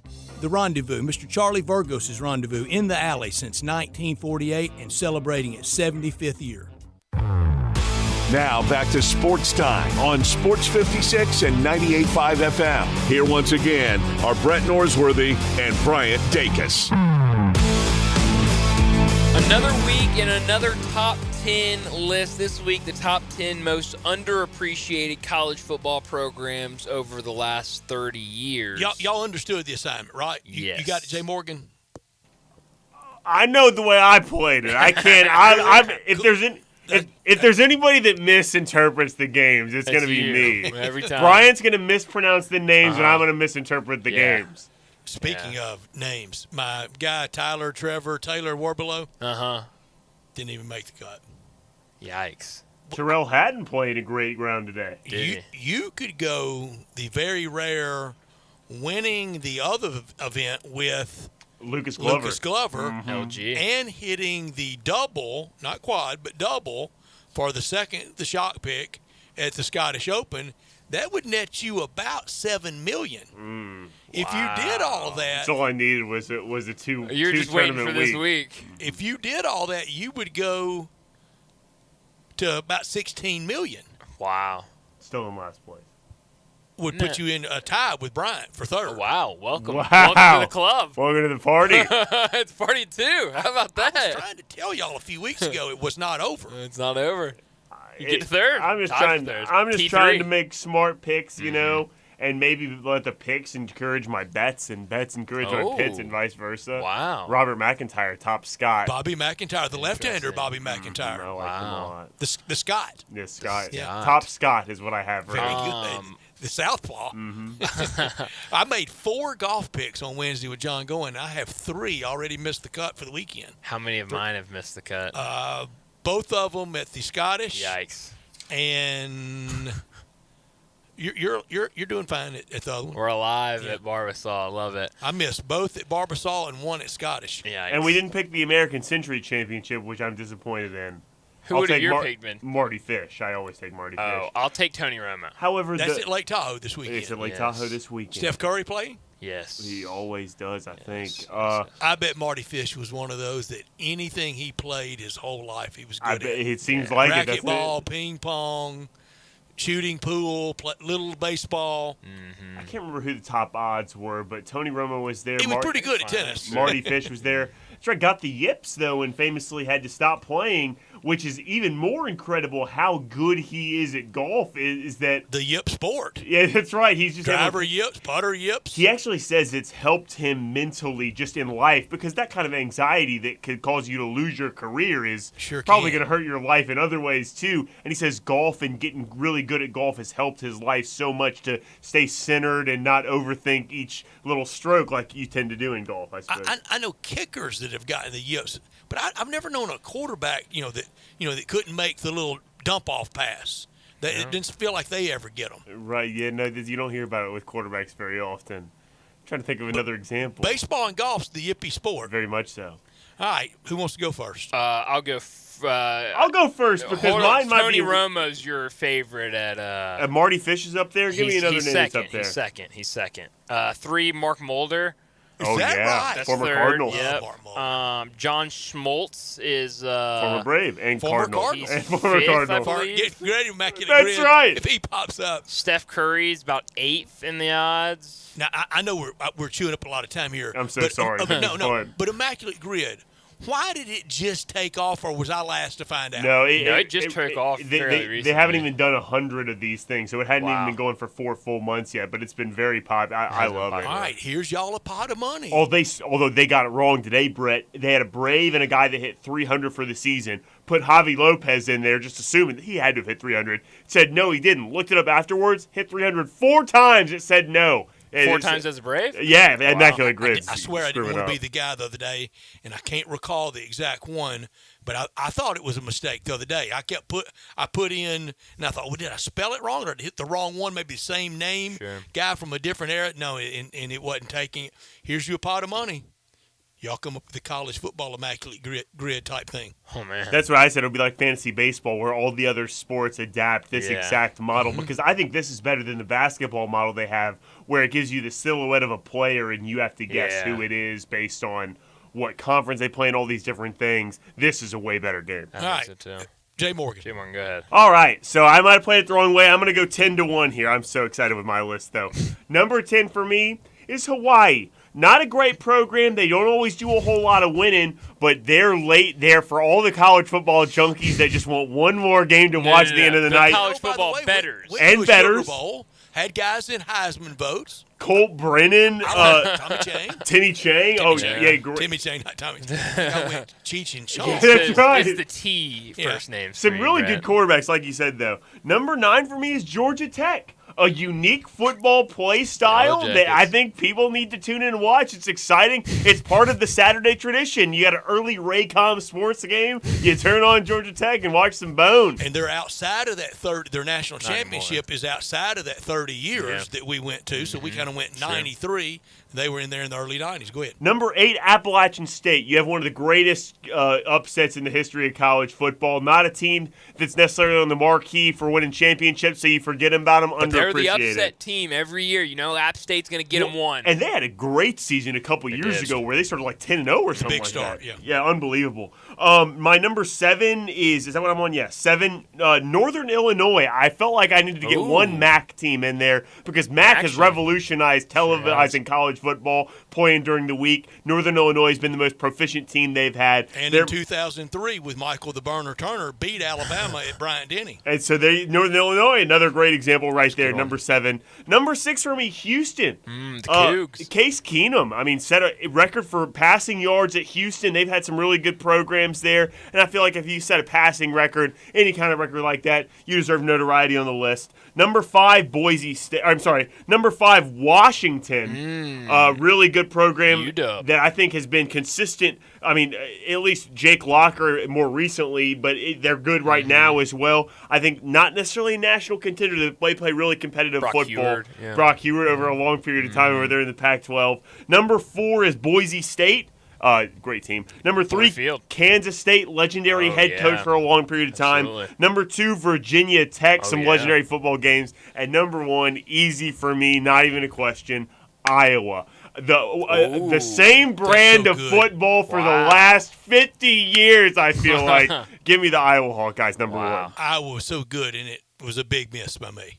Yeah. No Iowa for your list. So kind of obscure the way I did. I apologize for it. Isn't this list inspired by Virginia Tech? Very much so. I think of the picture that you always see of the 0-0 tie, and you got Beamer Ball holding his hands up. That's what I thought of when I wrote them down. That's great. I'll go next with my top 10. An OLI for me, Washington. You had them in your list. I have them right outside as an OLI. Number 10, Purdue, the Boilermakers. It's a Drew Brees. hard-fought, hard-nosed team up in Purdue. No, that's inside the 30. Yeah, he was there inside the 30. Yeah. Number 9, BYU, a team that kind of another one, always play late at night. At the bottom of the pile. Yeah, always. But they're another team, not as late as Hawaii, but they always play late at night. People love watching BYU. Look out for BYU coming to Fayetteville this year. Ooh, yeah, you might be onto something. Number 8, Cincinnati. I know they got to the Final Four, but I still don't think. You look at these NFL teams that have all these Cincinnati guys on them. I don't think we appreciate them as much. Brian, I don't need to look at that. I need to look at this. In the first year of the preseason in the Big 12, they're 11. Yeah. 2 years after being in the Final Four. How underappreciated is that? Great point. I think we did not appreciate some of those great Cincinnati teams like we should have. Number 7, Louisville. You had a Heisman Trophy winner on your team. I think we underappreciate them a little bit. Number 6, Kansas State. Number 5, Oklahoma State. Number 4, Northwestern. Number 3, Utah. Number 2, Virginia Tech, and then number 1, Stanford. What a week to put Northwestern on your list. But I'm listening you made today. They have been, all right, common denominator. Very underappreciated, though. I'll tell you, we will go 3 for 3. There's no SEC for any of us. No. Why? It just means more. I felt like they weren't underappreciated in the SEC. We appreciate everything. I did think about Vanderbilt, but I decided not to. I also did seriously consider thinking about Tennessee because they had some big championship pedigree teams that have kind of gone by the wayside as of late. But by that logic, should I put Miami in the list? They had championship pedigree teams kind of gone by the wayside, but they're not underappreciated. The fans of those teams are rabid. Exactly. In fact, when they do just a little bit, we, they, us can tell you about a whole lot. Oh, yeah. Number 10 for me, Navy. And there's no way their next 30 years on the list done will match what Ken Niumatalolo did. Number 9, Louisiana, Lafayette, Southwest Louisiana. That's a good one. Almost the same thing. I just don't know if their future can be as good as the dates we're doing this in. Number 8, Duke. Basketball makes it almost impossible for it to get any traction there. It's really just been David Cutcliffe and Elko for 1 year, but Duke just to crack through and be even halfway prominent is spectacular. Number 7, Texas Tech. Ooh. I thought about Texas Give Tech. the Red Raiders their credit.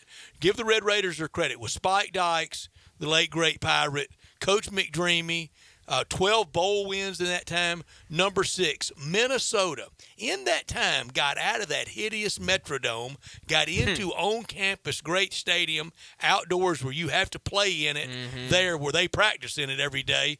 Glenn Mason, Jerry Keel, and the boat rower himself, P.J. Fleck. 5, NC State, Mike O'Kane, Guns Amato, Dave Doran.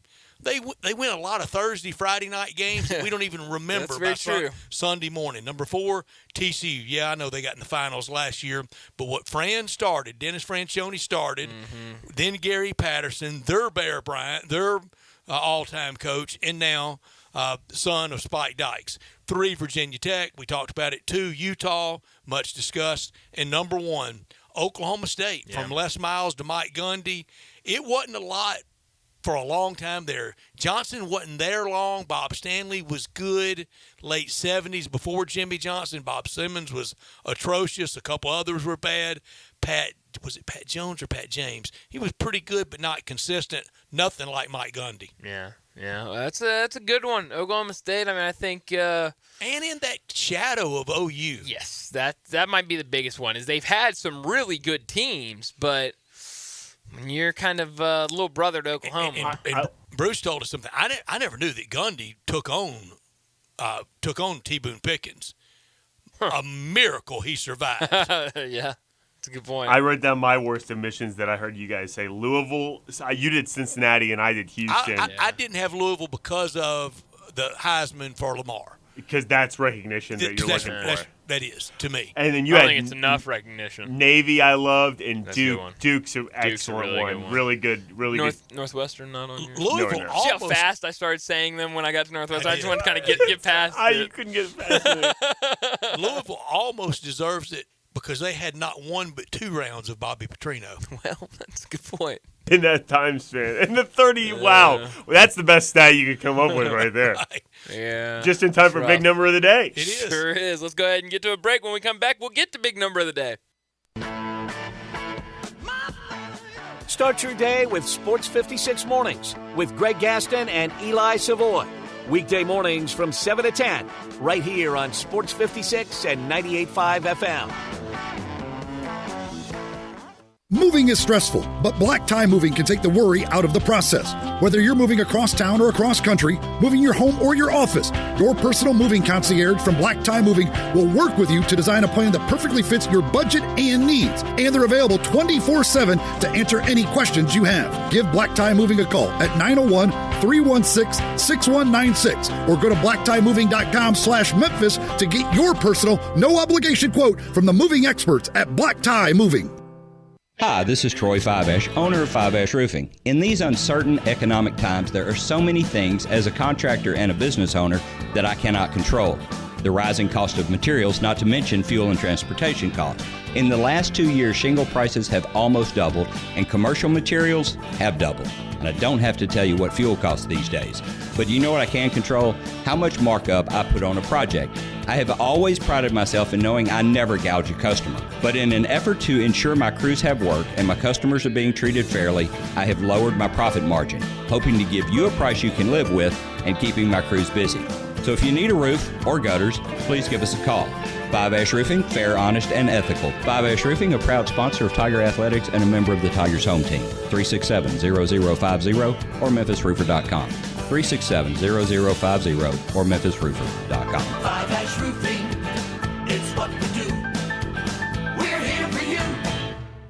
Homer Skelton Hyundai Genesis in Olive Branch has an offer you can't refuse.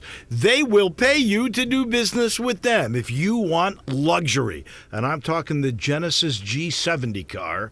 If you would love to have that kind of new technology, they will give you a $1,000 rebate when you finance with Genesis Motor Finance. In other words, they'll pay you $1,000 to do business with them, and you get brand new luxury. You can't beat it. That's Homer Skelton Hyundai Genesis, right at the corner of Craft Road and Highway 78 in Olive Branch. Homer Skelton Hyundai Genesis in Olive Branch, where customer retention is amazing. There's a reason. They take care of you with a team that's been together for a long time. Whether it's finance or whether it's service, you can't beat them. Homer Skelton Hyundai Genesis. Have you heard about the game-changing jewelry store that's now open in Memphis in Poplar Commons? It's Genesis Diamonds. Genesis Diamonds, started by former diamond wholesalers who decided to stop selling jewelry to the stores and start selling direct to the public. No middleman, no nonsense, no pricing games, no pushy salespeople. It's the only store here with a nationwide low price guarantee, and the selection is mind-blowing. Hand-picked diamonds in all shapes and sizes, from a half carat to 20 carats, and case after case of earrings, pendants, bands, bracelets, and the most impressive selection of luxury pre-owned Rolexes in the state of Tennessee. If you're getting engaged or thinking of jewelry for any occasion, your timing is perfect. The nation's leading direct diamond importer has finally arrived in Memphis with values you never thought possible. Come see why Genesis Diamonds has been voted best jeweler and best place to buy an engagement ring for 13 straight years and has never lost a sale due to price, selection, or quality. Genesis Diamonds, now open in Poplar Commons. If you're hiring, it can feel like trying to find a needle in a haystack. You can hope the right person comes along, or you can just use ZipRecruiter. Like Marco, president of operations at Telly Tires and Auto Centers. ZipRecruiter helps me find all the right people, even the most difficult jobs to fill. See why 4 out of 5 employers who post a job on ZipRecruiter get a quality candidate within the first day. Now try ZipRecruiter free at ZipRecruiter.com/free. ZipRecruiter.com/FREE. Your favorite Italian pasta company and deli, Lucchese's, now ships. For over 25 years, Memphis has trusted Lucchese's to feed their loved ones, and now they've crafted 3 great comfort food meals. They can be shipped across the country to your friends and family. Enjoy lasagna, ravioli, spaghetti, Italian spinach, and delicious sauces with no MSG, no preservatives, and no artificial colors. All you need to do is go to lucchese's.com to place your order or call 901-766-9922. Now back to Sports Time on Sports 56 and 98.5 FM. Here once again are Brett Norsworthy and Bryant Dacus.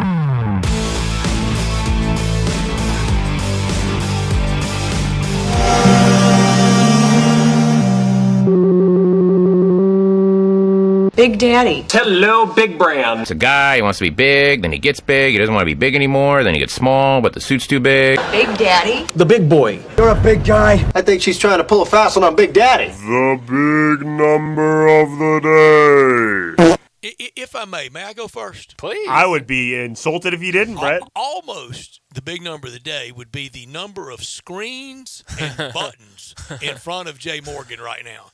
And I'm not kidding you. Strategic Air Command wouldn't have – you had a mastery of all that there for a second. Yeah, I got a lot going on here. I got a bunch of different windows open. We got it all going on. How many – seriously, 1, 2, 3, 4, 5, 6. 7 screens? What do you got down here? Just my phone and my computer here. Sometimes I bring an iPad with me. You should see me on a Saturday if we're gambling all day, Brett. I mean, we got it all going on. And the buttons, good job. My big number, almost the same number of screens for Jay Morgan. It's 22. That was J.J. McCarthy's touchdown passes last year for the Michigan Wolverines, the champions of the Big Ten. He went 22 touchdowns, 5 interceptions. I think he needs to get that touchdown number up around 30 and keep that interception number around 5 or 6. Certainly in single digits for Michigan this year, a team that I think will be in the Football 4.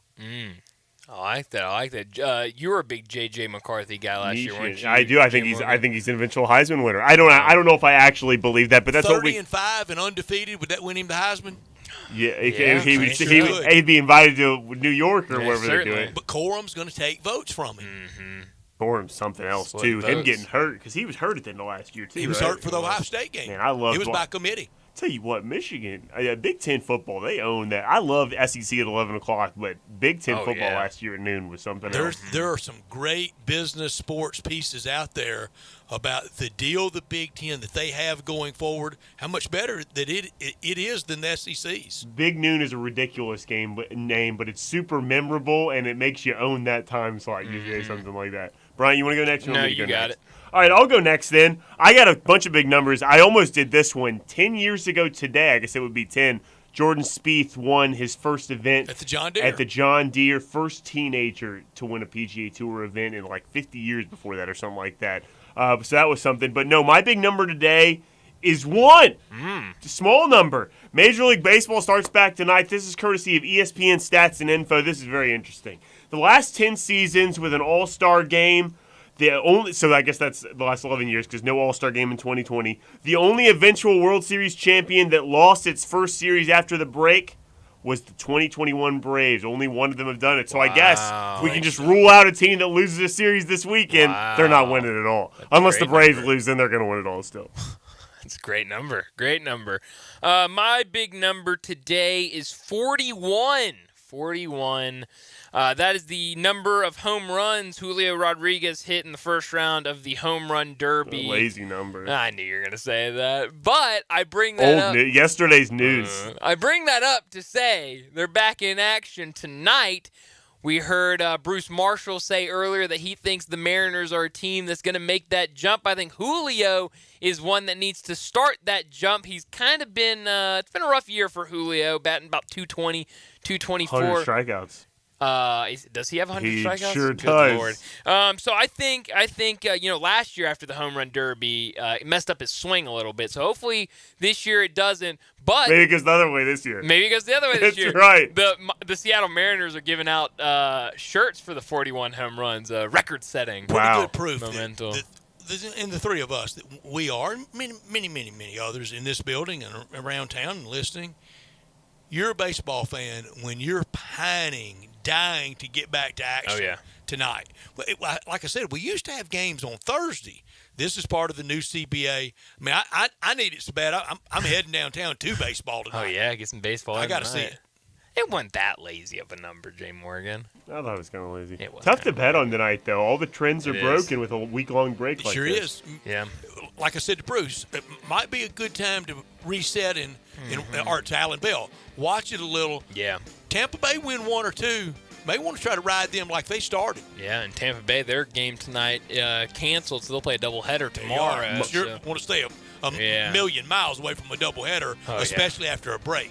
My amateur gambling advice is half unit or less tonight on Major League Baseball. I love the lingo, too. No 10,000 stars? No. Most I've ever known is 3 stars, Brett. I've never gone higher than 3. But that doesn't mean that's the highest he'll get. I might be able to go higher. I've just never done it to this point. Now they're discovering the galaxy's twice as old as we once thought it was. How about that? Space See, I'm not that complicated. I basically just work in a question mark and star system. Question marks are bad, stars are good. Interesting. Well, as we get to the weekend, I know you're looking for a night out, so let me point you into the direction of 117 Prime. Located at 117 Union Avenue, opening 4 p.m. daily, 117 Prime offers perfect steaks cooked to your liking over hickory wood for the best flavor in town. And the meat, it's regionally sourced for the best taste, so you don't have to worry about it traveling cross-country like at some of the other steakhouses. Pair your steak with a wine from their award-winning wine menu or switch it up with their wine of the month. If you're not a fan of beef, no problem. 117 Prime also offers outstanding seafood like oysters, shrimp, and lobster. Also, get down there right now and enjoy their happy hour from 4 to 6, Tuesday through Saturday, for the best happy hour that downtown Memphis has to offer. To make reservations, head over to 117prime.com or give them a call at 901-433-9851. That's 901-433-9851 for 117 Prime. What's in this hour? When we come back to start our 5 o'clock hour, Jason Munns from the Commercial Appeal will join us to talk about this new Tiger basketball team. That's next.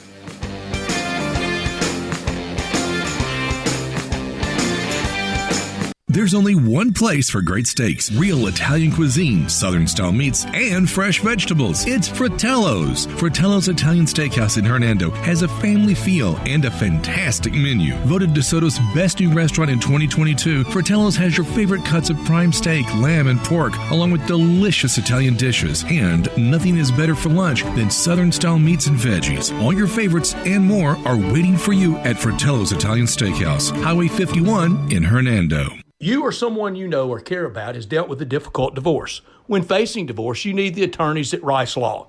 Nick and Larry Rice lead the firm with 3 generations and 7 decades of experience. Located in Memphis, serving the entire state of Tennessee and North Mississippi. Rice Law is who you need to call. Simple or difficult divorce, they know how to handle it. Call Rice Law at 901-526-6701, or for more information, visit them at aboutdivorce.com. That's aboutdivorce.com. Are you ready to conquer the great outdoors? Come in today and gear up with the dependable Suzuki King Quad ATV, because there's no rest for the rugged. Its unparalleled combination of power, versatility, and reliability allow you to tackle the toughest terrains with ease. And right now, there are lots of ways to help you hit the trail, including low APR financing and low monthly payments for qualified buyers, discounts for the military and first responders, and more. Roll into Olive Branch Motorsports in Olive Branch, Mississippi, and experience the Suzuki King Quad ATV's unmatched capabilities today.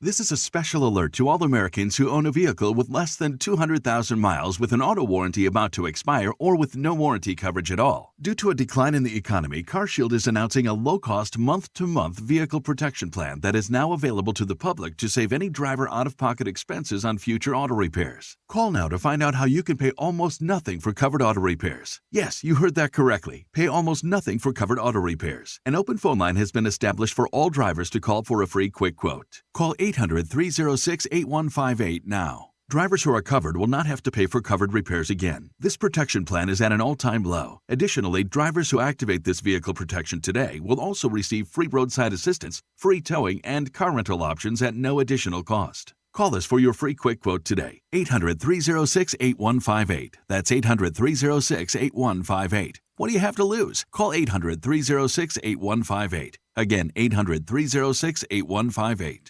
Memphis Public Golf is always getting better. You know about the opening of Pine Hill, Overton Park last year, what they're doing at Audubon right now. It's a beautiful thing to see, but they always get better technologically too. So if you would like to make a tee time at any of the public golf courses, simply go to MemphisPublicLinks.com. MemphisPublicLinks.com. It's that easy, and you'll be the first to get your tee times for any of the golf courses. And I got to tell you, it's not just all these beautiful courses. There's a lot of competition. And they want me to start telling you about the Memphis Amateur Championship. It's going to take place July the 21st through the 23rd. That's a Friday through a Sunday. Round 1 is at the new Pine Hill. Round 2 at our always favorite Galloway. And the third one will be on Fox Meadows, and they're going to make it very, very difficult. 156-player max. Registration is now open. MemphisPublicLinks.com. City Golf, it's the greatest. I think it's the slow smoking over pecan and hickory wood. It's the secret combination of dry rub spices. Maybe it isn't one single thing that makes Central Barbecue special. I didn't say it was one thing. I said there's probably one thing that makes Central Barbecue special that's more important than the other things that make Central Barbecue special. It's the 24-hour meat marinade. That was the name of my band in high school, Meat Marinade. Let's try and focus on Central Barbecue spot, okay? Have we said Central Barbecue is special enough? I'm not sure if we can say it enough because Central Barbecue is so special. Ooh, nice. Going from Central Barbecue is special to Central Barbecue is so special. That should probably do it. Central Barbecue is so special.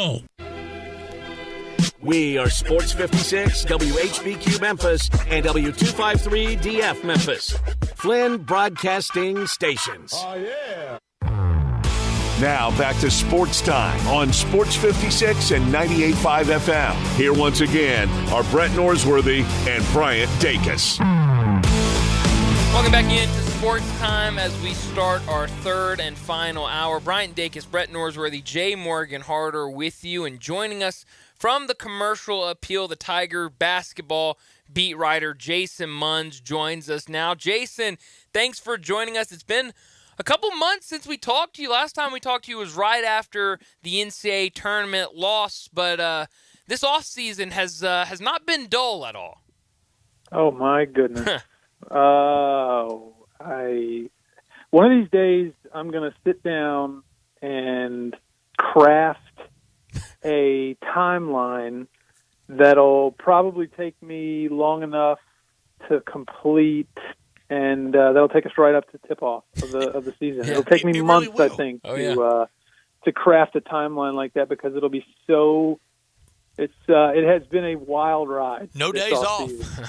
No, you're right. There has not been any.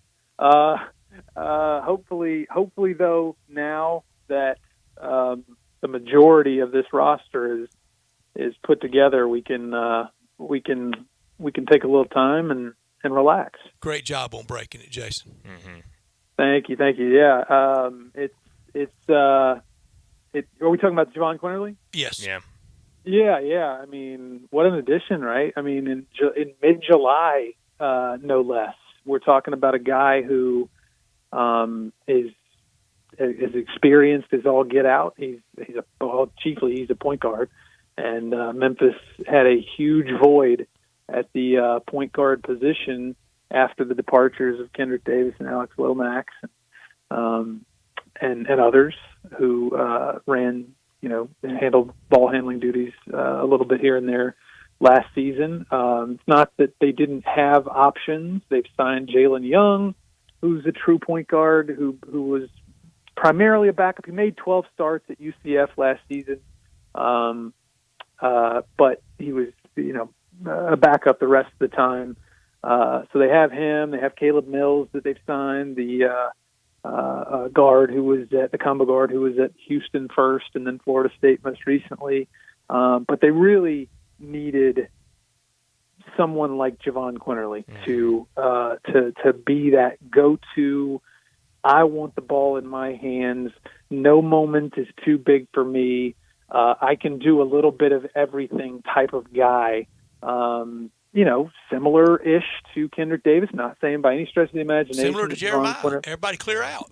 Yeah, exactly. More. I would say closer to Jeremiah than probably Kendrick Davis. Kendrick was a different beast altogether. Right-handed version of Jeremiah. Yeah, he was the ultimate floor general. All eyes on me type of thing. Get out of my way and let me cook type of guy. Quinterly is probably closer to the Jeremiah Martin, who was a little bit more understated, who could carry the team if he needed to, but also knew how to spread the wealth and make everybody around him better.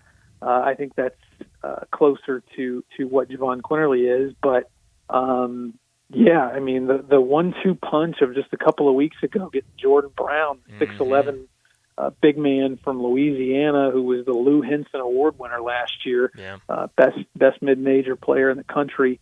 To get him a couple of weeks ago and then turn around and get Javon Quinterly. Now we're talking, right? Oh, yeah. Like now we are officially in business. It only took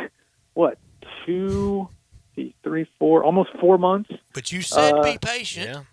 Yeah. I mean, and that's what I kept hearing that over and over and over again from the people that I talked to. Was like, all off season was like, we're gonna be fine. Once we get through all this, we are going to be fine. Now, I was wanting to freak out at a USFL game. You said, settle down.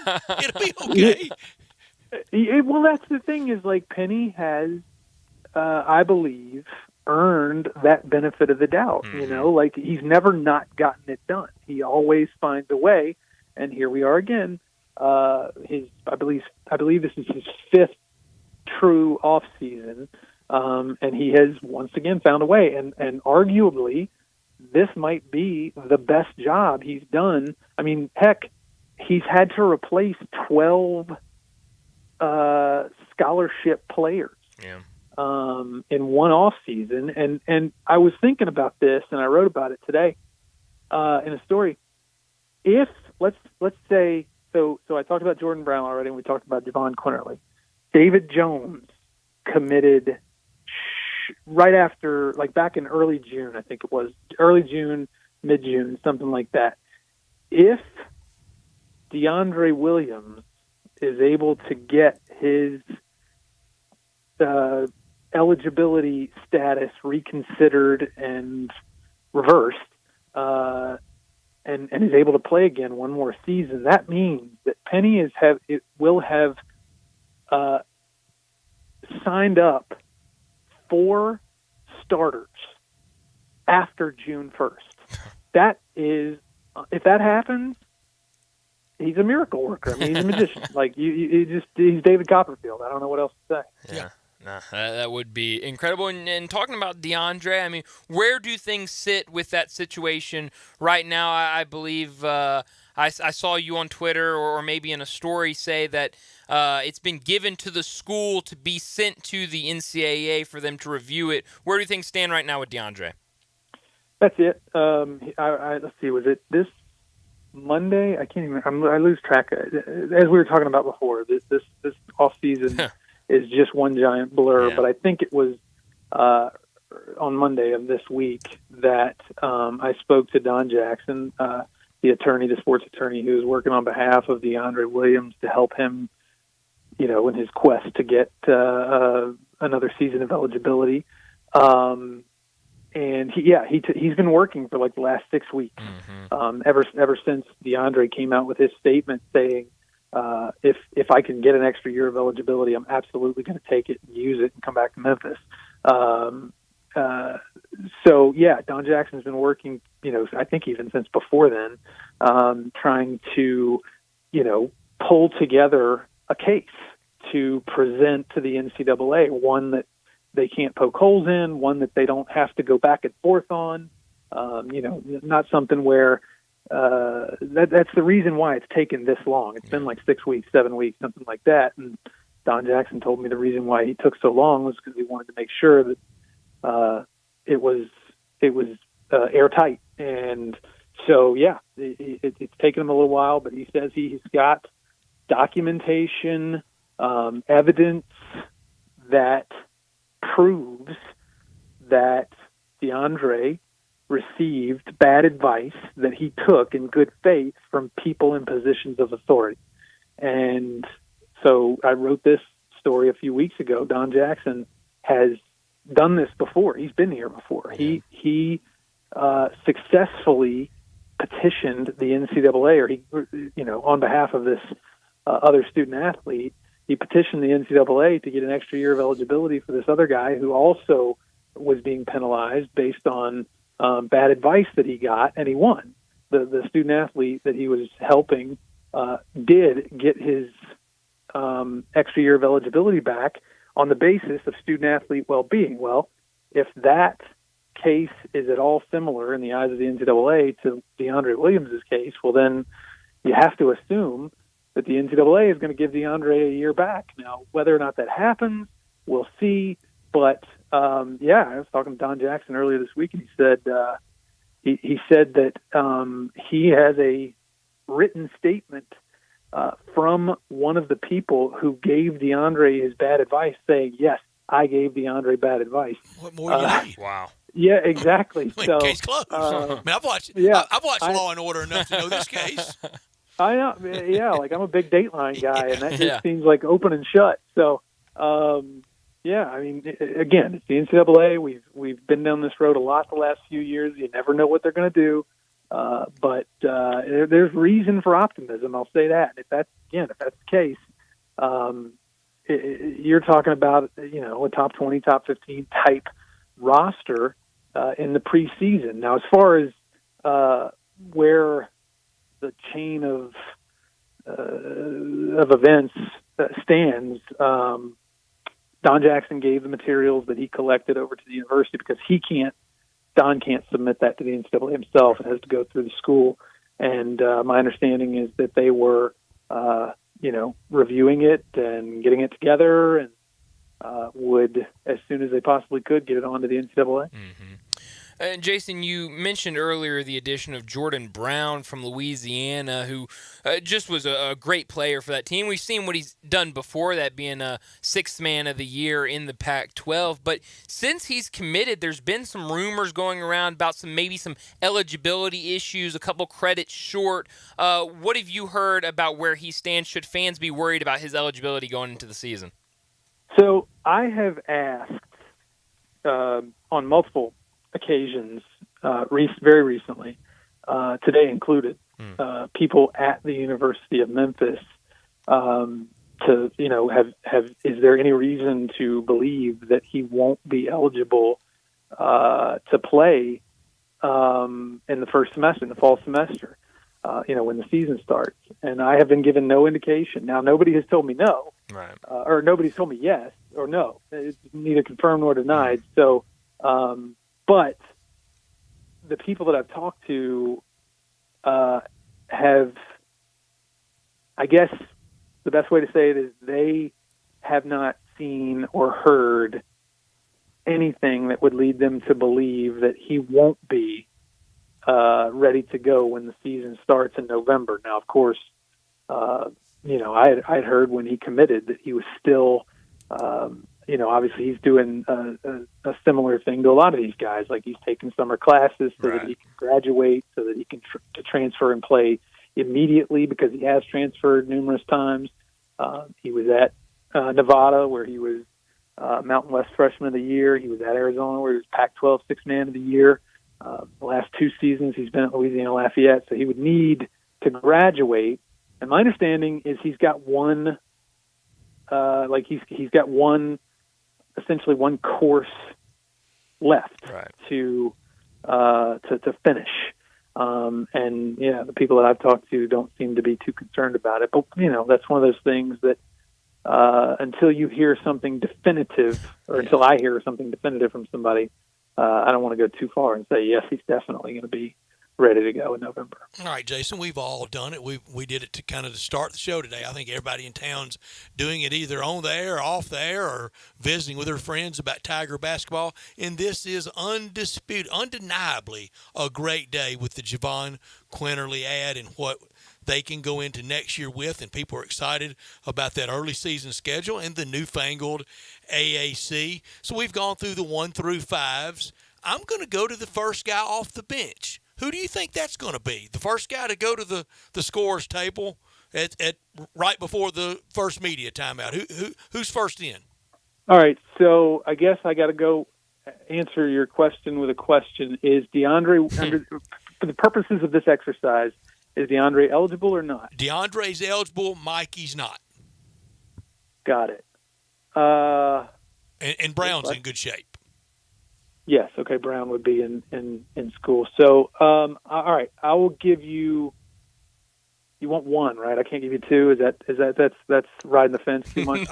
I'll give you all the latitude you want. If they go at the same time, That's mean. right. That's right. Two can get up at the same. It could be both Hardaways getting up at the same time.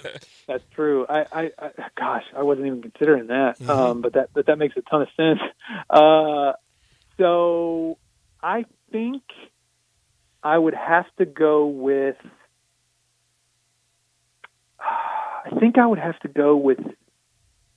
Like Jonathan Pierre is the one that stands out to me immediately. Just because he's 6'9" and he's very long, and it sure could be need. It could be a guard in foul trouble, and you need to sub a guard. But kind of all things being equal, but Pierre's a good one. Yeah, but again, he's very long, and he can play multiple positions. I think he can play anywhere from like the 2 to 4. You can kick him out from the bucket. Yeah. Yeah, I mean, he's a 3-point shooting guy, and so yeah, he's very versatile. He's a high motor guy, high IQ guy. So that one, I think that's going to have to be my answer on July 14th. Okay.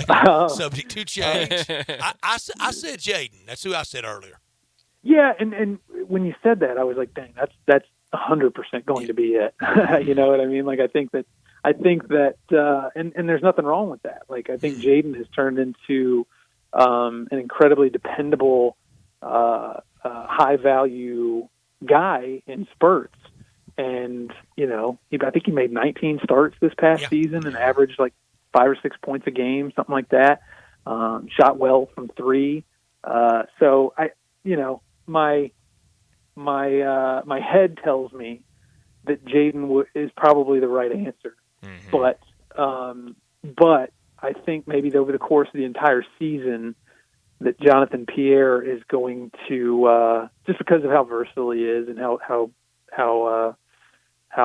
long he is, his length, I think that he can, he can do just a lot of different things. And I think that's my answer today, July 14th. I love it. I'm not trying to get you in trouble with any of your bosses. I promise you I'm not. But okay. Are you going to the Dominican on the trip? Yes. You absolutely should. Good, great call. I know budget times are tough and difficult, and explaining them and having to make sure you present to people that it is worth it to do it. Good. Have you been good sitting job. in our meetings? Have you been like fly on the wall? No, but I know how those meetings work. Well, you sure as heck do, because you are describing them perfectly. And if y'all, really and truly, you should be there, and I'm glad you are. Yeah. Yeah, absolutely. I mean, I was actually. It's like. And you'll never see the beach. You'll be riding and working the whole time. Oh yeah, it's gonna be 90-0, daylight to dark. Yeah. And that's okay because it's high time we turn the focus to actual basketball. Although I know that's. Can I really spend Gannett's money? I think Mark should go with you. Oh, I would love. I mean, like the more the merrier. Yeah. But I don't know that that's in the cards necessarily. We'll see about the Bahamas in November, but okay, I should have stopped while I was ahead spending y'all's money. Yeah, but no, it's going to be fun. I'm looking forward to it, and yeah, it's like less than 3 weeks away. It's less than 2.5 weeks away. It just hit me today. I was talking to people about it, and so yeah, I'm looking forward to it. The big question is who all is going to be there. Mm-hmm. Is Jordan Brown going to be there? Is Javon Quinterly going to be there? That's where the cornerstone could get set. That's where the chemistry can get set. Yeah, 100%. And is DeAndre going to be there? Mm-hmm. I mean, like that seems like an extremely long shot, but we'll see.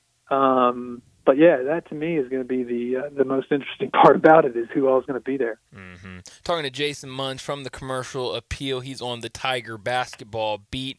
Jason, I think one of the interesting things about Javon Quinterly's commitment last night is I think there was this thought around the fan base that with a commitment from Javon Quinterly that you could maybe move away from everything that's happening with Mikey Williams. But right after Javon Quinterly commits on Mikey Williams' Instagram story, he posts a picture of the commit announcement, and then the very next picture was a post from Overtime that said, "Can't wait to watch this backcourt." It was a picture of Javon Quinterly and Mikey Williams. Where does he stand in the cards right now? We know about the preliminary hearing being pushed back again to September. Do you think he'll be a part of this team? Where are they standing right now? I mean, I would say the odds are very much against him, against him being here. It does seem like, based on his social media activity last night, that he, at the very least, he thinks he will be here, or he hopes he will be here. That remains to be seen. It's in the hands of the criminal justice system right now. His preliminary hearing is scheduled, as you said, for September 5th. That is more than a week after the start of fall classes. Yeah. That doesn't sound great, but these things sometimes they don't get to the preliminary hearing. Sometimes plea agreements are made, plea deals are made, and charges may be dropped, or who knows. Lots of different directions this could go in that might make it, that might change the odds, that might swing the odds in the other direction. But I think as we sit here today, I think based on the legal status, the legal situation that he's got going on, and the additions of Javon Quinterly, Jalen Young, Caleb Mills, I just don't think that, and you could even throw David Jones in there a little bit. Mm-hmm. I think he can play some 2, maybe even some 1. It'd be a big 1. He's 6'6", but I don't. And then of course Jaden Hardaway, another guard. It just doesn't feel like you've got this splashy 4-star, 5-star type guy with a huge social media following. Like, it doesn't seem like, I don't think he is going to beat out Javon Quinterly or Caleb Mills for a starting position. And I don't see somebody like Mikey Williams going somewhere to not start. Yeah. That's just my, that's my read of the situation. So based on that and the legal stuff, it doesn't feel today like he's going to be here. It feels like it would be in both sides' best interests, but more importantly, in Mikey's best interest to focus on the serious stuff. Like, basketball can wait. So I don't see him here. But I could be wrong. If he is here, I think that means that it's a great sign for him and his the decisions that he's making, because that means that he's accepting of being a role player, or he's at the very least accepting of being a guy who has to come in and really fight for a spot. Not being given anything, not being handed anything. So it's going to be however it works out. I think it'll be for the best, whether he's here or not. Jason, Tiger basketball alive and well. Sure is. Oh, it's as much as ever. It has been every off season is nuts, but this one has taken the cake. I mean, there's no, it doesn't hold a candle. I mean, of all the off seasons since Penny got here, this one is far and away. Today was like 10 wins over the IARP. Yeah. Oh, yeah. It was huge. And then, you still got the outstanding stuff with DeAndre. So,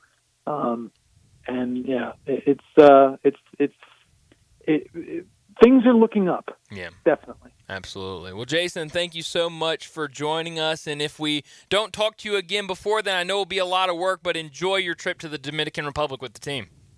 Thanks, guys. Thank you so much, Jason Munch. Thank you so much. Just outstanding work by him, and I'm so glad he's going. This market wants that news. Oh, yeah. Well, and the last time, when they went to the Bahamas a couple years ago, I mean, fans were just needed, it seemed like, news, and that was for different reasons, but I think very similar. I mean, that was you're bringing in the number one recruiting class, and everyone wants to see what this team looks like. Well, this time you're bringing in a completely new team full of transfers, and everybody wants to see what these guys look like together. So, yeah, I mean, I think it would be a terrible idea to not send Jason down there. And if you own a restaurant, serve what the people want to eat. That's right. And people want Tiger basketball, and they're going to get it, and he covers it so well. And I loved what he said, because I think all day today and even last night after I saw the Mikey Williams post, I kept saying, well, it seems like he must think he's still going to be a part of this team. It really might be more he just wants to be a part of the team at this point and is just kind of trying to hold on to that. It's a terrible situation that he's in, and I feel really bad for him that he has to go through this. But like Jason said, maybe a lot of good will come out of it. Maybe he'll still be a part of this team and be able to take accountability for a lot of things. So Brown's almost pulling the Charlie Moore, 4 schools. Charlie Moore was it only 4 schools? Committed to 2 others, didn't he? I was about to say, it felt like he's been at 10 schools at this point. It feels like he's still playing college basketball. That was great. Is he not? Who knows? Wait till the season He was good starts. down the stretch 2 years ago for Miami. And he was one I would always love because, the whole off season and especially before the season started, you'd be talking about players. Oh, remember this guy's this place, this guy's this place. And you turn on the TV in December, January. Oh, he's still playing college basketball. Charlie Moore's at West Virginia. He's not with California anymore. It's crazy. But let's go ahead and get to a break. When we come back, we'll talk about what's trending. Be sure to follow us at Sports56 WHBQ on Twitter, Facebook, Instagram, and YouTube to watch live video of our shows, stay up to date with station events, and have chances to win prizes. Don't miss out on anything that's going on. Follow us at Sports56 WHBQ. Hey gang, King Curly here talking about Hotsy of Memphis. Located at 2732 Old Austin P, is now hiring. We are the leader in industrial cleaning equipment, accessories, detergents, and car detailing supplies, and we need qualified mechanics and salespeople to join our winning team. Mechanics need a basic understanding of small engine repair, electronics, and product assembly. Sales applicants need basic computer skills, communication skills, and have a professional attitude. We offer competitive pay, benefits, and weekends off. Applicants must have a valid driver's license and be drug-free. Dress for success and apply in person at 2732 Old Austin P in Memphis. Hotsy of Memphis. Come join the area's leading pressure washing and detail supply team. Hotsy, 2732 Austin P in Memphis. Every hour at 117 Prime is happy, but the happiest hours are 4 to 6 in the afternoon because that's the executive happy hour at 117 Prime. During those hours, you can sidle up to the bar and enjoy some $1.50 oysters, and the oysters at Prime are as good as any you'll find anywhere. Then you could toast those oysters with a $5 glass of house wine or $3 domestic beers. If you want to step it up, order yourself one of the $5 craft cocktails made by the experts. All this is waiting for you 4 to 6 at Prime. The Dell Technologies Black Friday in July event has arrived with limited quantity deals on top tech to power any passion. Save on select XPS PCs and more powered by the latest Intel Core processors. Plus, get savings on select monitors and accessories, free shipping, and monthly payment options with Dell Preferred Account. Save today by calling 877-ASK-DELL. That's 877-ASK-DELL. Offered to U.S. residents by WebBank, who determines qualifications for and terms of credit. Hi, this is Troy Fiveash, owner of Fiveash Roofing. In these uncertain economic times, there are so many things as a contractor and a business owner that I cannot control. The rising cost of materials, not to mention fuel and transportation costs. In the last 2 years, shingle prices have almost doubled and commercial materials have doubled. And I don't have to tell you what fuel costs these days. But you know what I can control? How much markup I put on a project. I have always prided myself in knowing I never gouge a customer. But in an effort to ensure my crews have work and my customers are being treated fairly, I have lowered my profit margin, hoping to give you a price you can live with and keeping my crews busy. So if you need a roof or gutters, please give us a call. Fiveash Roofing, fair, honest, and ethical. Fiveash Roofing, a proud sponsor of Tiger Athletics and a member of the Tigers home team. 367-0050 or memphisroofer.com. 367-0050 or memphisroofer.com. Fiveash Roofing, it's what we do. We're here for you. Visit Frontier Western Store today for new shirts and boots. Frontier is your top Carhartt store in the Mid-South. There's thousands of in-stock shirts and jeans. They have the classic K87 pocket tee in every color they make, including new ones just released. Available small to 4X. Want new jeans? Frontier has you covered with super tough work denim by Carhartt. And you've got to check out their selection of Ariat jeans for men, women, and children. You'll love how easy it is to find the size and style you need. Have you seen Frontier's remodeled world-famous boot showroom? It continues to expand. New styles by Ariat just arrived, plus plenty of in-stock proven classics too. Whether you need work or dress boots, trust that Frontier's the place to come. See thousands of pairs of Ariat boots and thousands more by Dan Post, Corral, Durango, Rocky, Twisted X, and others. And Frontier's pricing is lower than online and chain stores, so you know just the local shop to visit. Frontier Western Store, 5880 Goodman Road in Olive Branch, and on the web at frontierwesternstore.com. Locally owned and operated since 1967. Did you know a percentage of accidents are because people are texting and driving at the same time? If you've been hit by a driver texting and not paying attention to the road, call the law offices of Arthur Horn III. You probably know them for their big cases, but they know your case is big too. Let them represent you. Join the winning team at the law offices of Arthur Horn III. Call today. Arthur Horn III, 901-331-1816. That's 901-331-1816. And please, don't text and drive. Listen each and every Sunday morning at 10 a.m. and join Ottawild Presbyterian Church for worship. Ottawild is a PCUSA church located in Midtown Memphis. Now back to Sports Time on Sports 56 and 98.5 FM. Here once again are Brett Norsworthy and Bryant Dacus.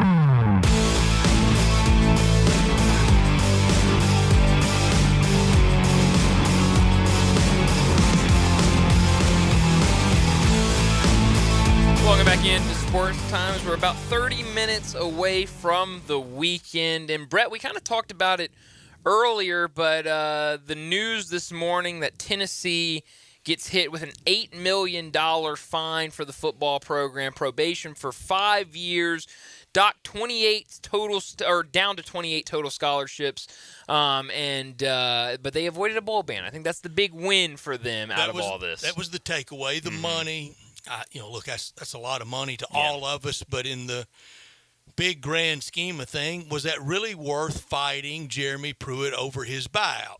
You can hash that out. They didn't pay him, and now he is persona non grata in college football. I think I saw it to where he'll be out until the age of 55. Wow. There were teams interested in hiring him last year in the SEC, and the league office just said, you can't go near that.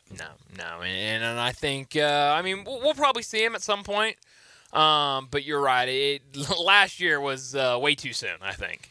He was telling people he could have fixed Alabama's defense last year in 2 weeks, which that's easy to say sitting at home, but he's not going to get that chance. No, not at all. I haven't seen it. I mean, the Tennessean was obviously doing, and a lot of the Knoxville newspapers were doing a lot of stories. There's one story going around that is the 12 text messages that buried him during this whole thing, and I didn't get to read it. Just takes one, but 12 of them. That sure gets you. Yeah, I didn't get to read that to see what was said in the text messages, but I'm sure it wasn't great. No, it wasn't, and I missed badly. I thought he would be a terrific hire for Tennessee and would do big enough things that at some day it would be the really tough choice of him staying at Tennessee or being the successor to Nick Saban. That really sounds foolish now. That's how badly I missed. Well, you can't predict recruiting scandals, or the future for that matter, unless you're Nostradamus. That's it. Well, maybe he is Nostradamus. Well, or Kreskin.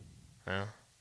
I love seeing David Copperfield. I don't think he predicts the future. No, I just think he does tricks. magic. Yeah, That's right. Just magic. MLB Network right now showing future Cardinals starter Logan Gilbert now. According to MLB rumors on Twitter.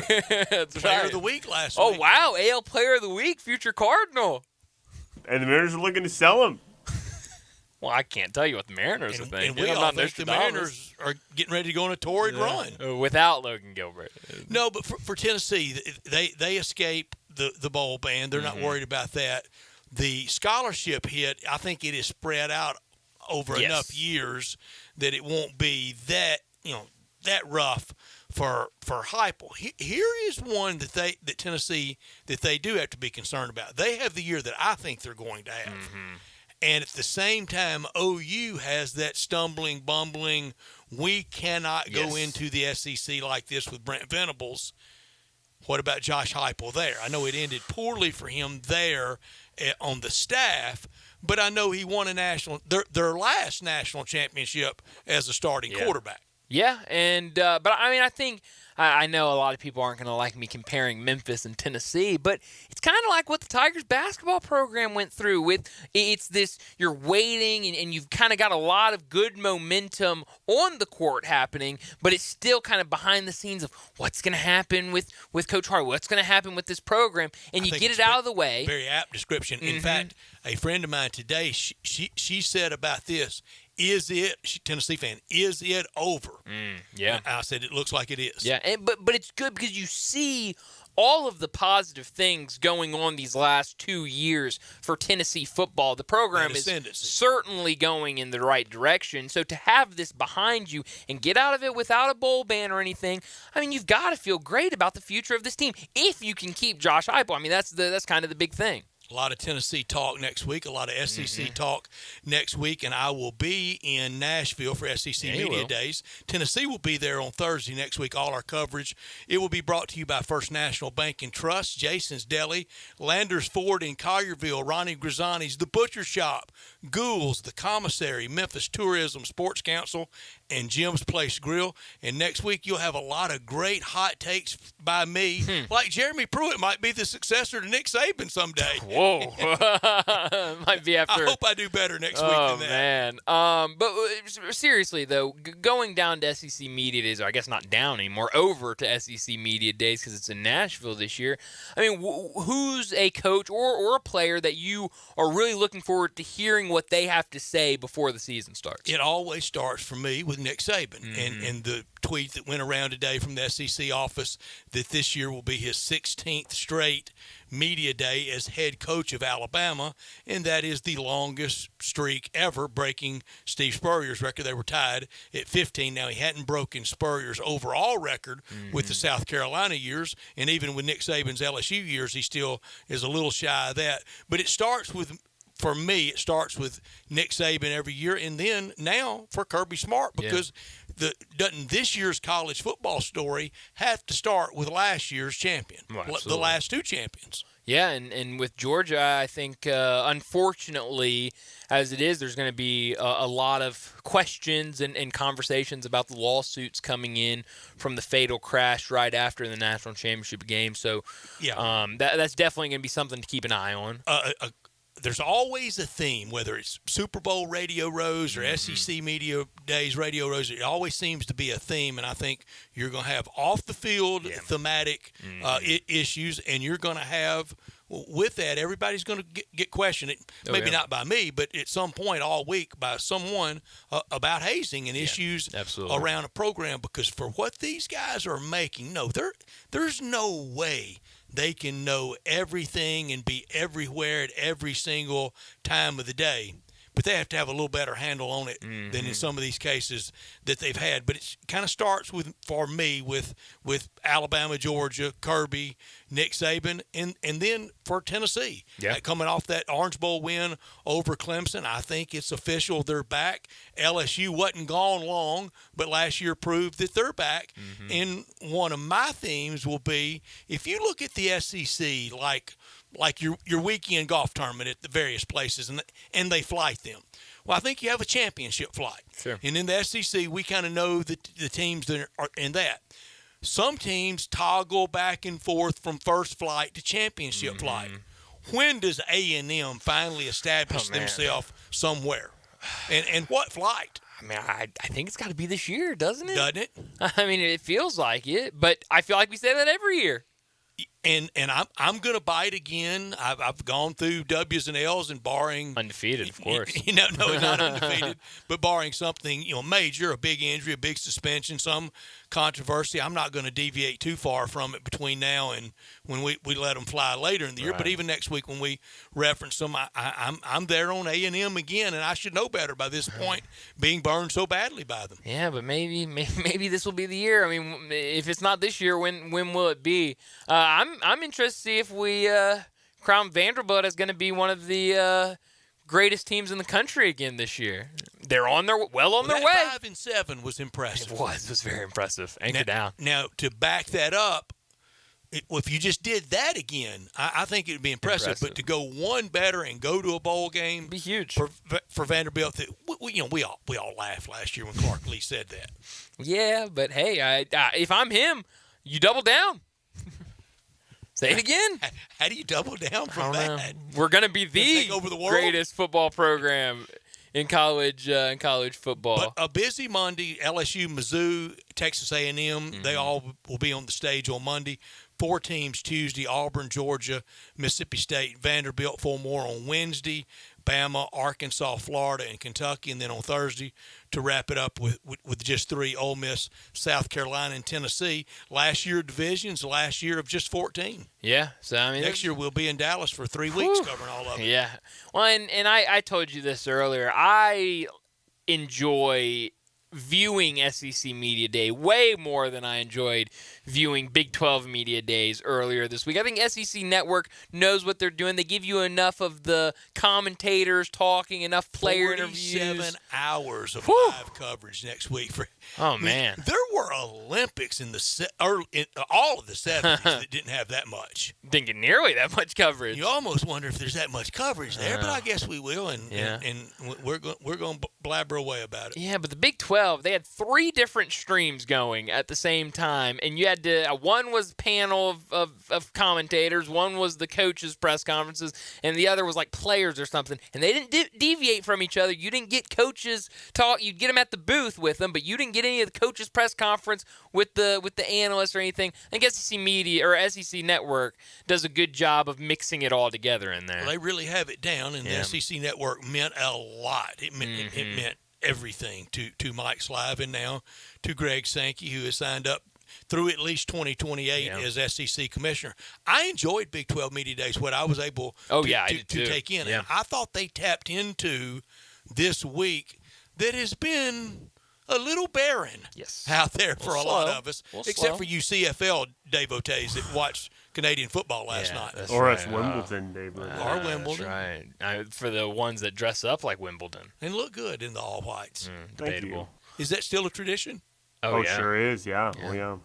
I will say this. I was surprised. I mean, you talked about how many coaches will get asked about everything that's happening at Northwestern. I was surprised. It didn't seem like a lot of the coaches were asked about hazing or what happened at Northwestern at Big 12 Media Days. Well, it kind of caught them midstream. That's true. That's a good point. And now it's fresh here, and I think they should be asked. Yeah. I think so. I mean, it's obviously something that unfortunately happens all of it in off programs. the field. Yeah. And as I've said, it appears right now that that's the only thing that can stop this Kirby Smart dynasty. Oh, yeah. Oh, absolutely. Absolutely. But let's go ahead and get to our final break of the day. When we come back, we'll wrap up today's show with Taco Bell Crunch Time. We are real sports talk. Sports 56 WHBQ. Available on your radio dial at 560 AM and 98.5 FM, as well as around the world online at sports56whbq.com. Take us with you everywhere by downloading the Sports 56 app. And at home, just say, Alexa, play Sports 56. Wherever you are, stay tuned in to Real Sports Talk. Sports 56 and 98.5 FM. You or someone you know or care about has dealt with a difficult divorce. When facing divorce, you need the attorneys at Rice Law.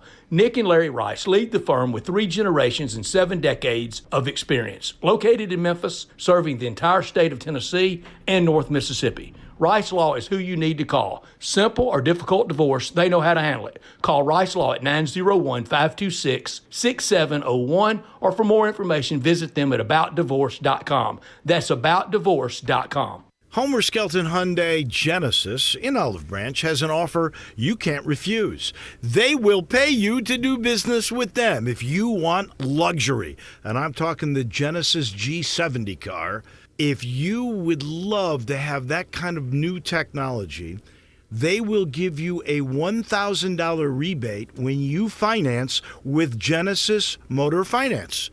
In other words, they'll pay you $1,000 to do business with them, and you get brand new luxury. You can't beat it. That's Homer Skelton Hyundai Genesis, right at the corner of Craft Road and Highway 78 in Olive Branch. Homer Skelton Hyundai Genesis in Olive Branch, where customer retention is amazing. There's a reason. They take care of you with a team that's been together for a long time. Whether it's finance or whether it's service, you can't beat them. Homer Skelton Hyundai Genesis.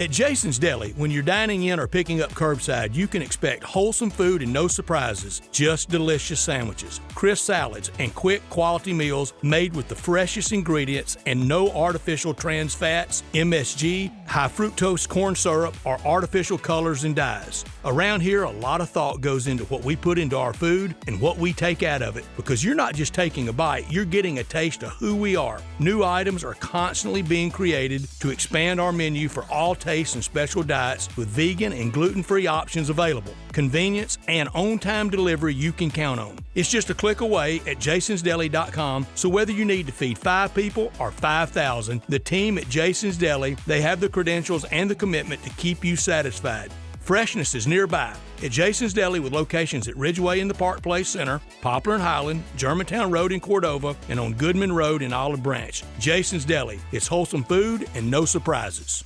Yes, some of my ads are pretty corny. This is Sheldon Rosengarten with Mark's Bensdorf Realtors, also known as Shell Dunn. I recently had a listener tell me he didn't like my ads. I thanked him for his opinion and sent him an analysis package of the value of his home, which probably shocked him. I believe in good service, which today is often rare. And in selling homes for so many years, I have found that I do sometimes shock people more often with my bottom line honesty. So if you're thinking of selling your home, which is often someone's biggest investment, talk to 2 to 3 real estate brokers, but make sure that I am one of them. Find out why people often say that when you want the job done, call Shell Dunn at 483-0546 or memphisrelocate.com. And if you don't like my ads, change the station. Oh, no, don't do that. Keep it right here and send me a note to complain at memphisrelocate.com or call me at 483-0546 and ask for Mr. 3-Putt. Thank you for listening, and go Tigers.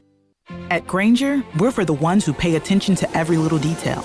The ones who fuss, tinker, and sweat the small stuff. Because you know the tiniest thing can make the biggest difference when it comes to keeping business moving. We get it. We're the same way, offering access to product experts to help you quickly and easily find what you need. So whatever your industry, you know you're always getting professional-grade products. Call, click Grainger.com, or just stop by. Grainger, for the ones who get it done. Hi, folks. Remember when you had a picture of a car in your bedroom and you dream of owning it someday? Now you've got something that looks like a box. Come on, man. What happened to the dream? At Sunrise, no matter what your past credit, no matter how much you owe on your trade, we make dreams come true every day. Hundreds of new cars and trucks to choose from, and a $5 million used car inventory with cars and trucks low as $99.95. Low monthly payments, and if you don't have a big down payment, don't worry about it at Sunrise. Don't be that guy driving an ugly car. Get into Sunrise Buick GMC, Covington Pike, Wolf Chase, Bartlett, and Collierville. Live the dream. Life is good. Now back to Sports Time on Sports 56 and 98.5 FM. Here once again are Brett Norsworthy and Bryant Dacus.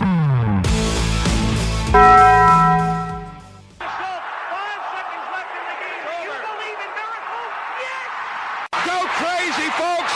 Go crazy! This is for all the biggest crunch time. You are looking live. In your life have you seen anything like that? Goodbye! It's obviously crunch time. Hammer, nail, coffin, this baby is over.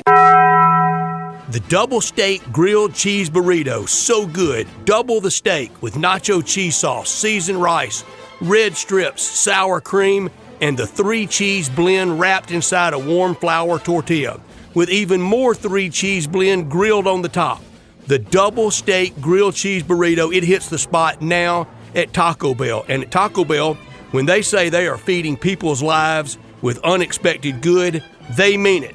Bowl food you can't get anywhere else. Well, I learned a couple of things today. The first, I learned this morning that Mark Adams, after being let go by Texas Tech last year, he'll be back on the sidelines this year in the American Athletic Conference. He joined Michael Schwartz and East Carolina staff. He'll be an assistant for the Pirates starting this season, so we'll get to see a lot of Mark Adams over the next couple of years playing East Carolina. The other thing I learned today is that Sam Hartman, who is now at Notre Dame, will be the starting quarterback for Notre Dame. He was diagnosed with an illness over last August that he had to have a couple procedures where they had to clean out a couple blood clots, clean up some tissues, and remove his highest rib near his collarbone. Well, when that procedure was taking place and they had to remove the rib, he asked the doctors if he could keep the rib.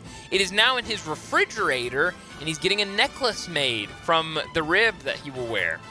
Take that, Kuka shell necklaces. Yes, so. How about that? I learned Penny Hardaway that he had to land Javon Quinterly, and he did. Boosters came through, support came through, cash came through. This is how it works, and Tiger fans should rejoice in this. This is how the big boys roll. The Tigers are the big boys.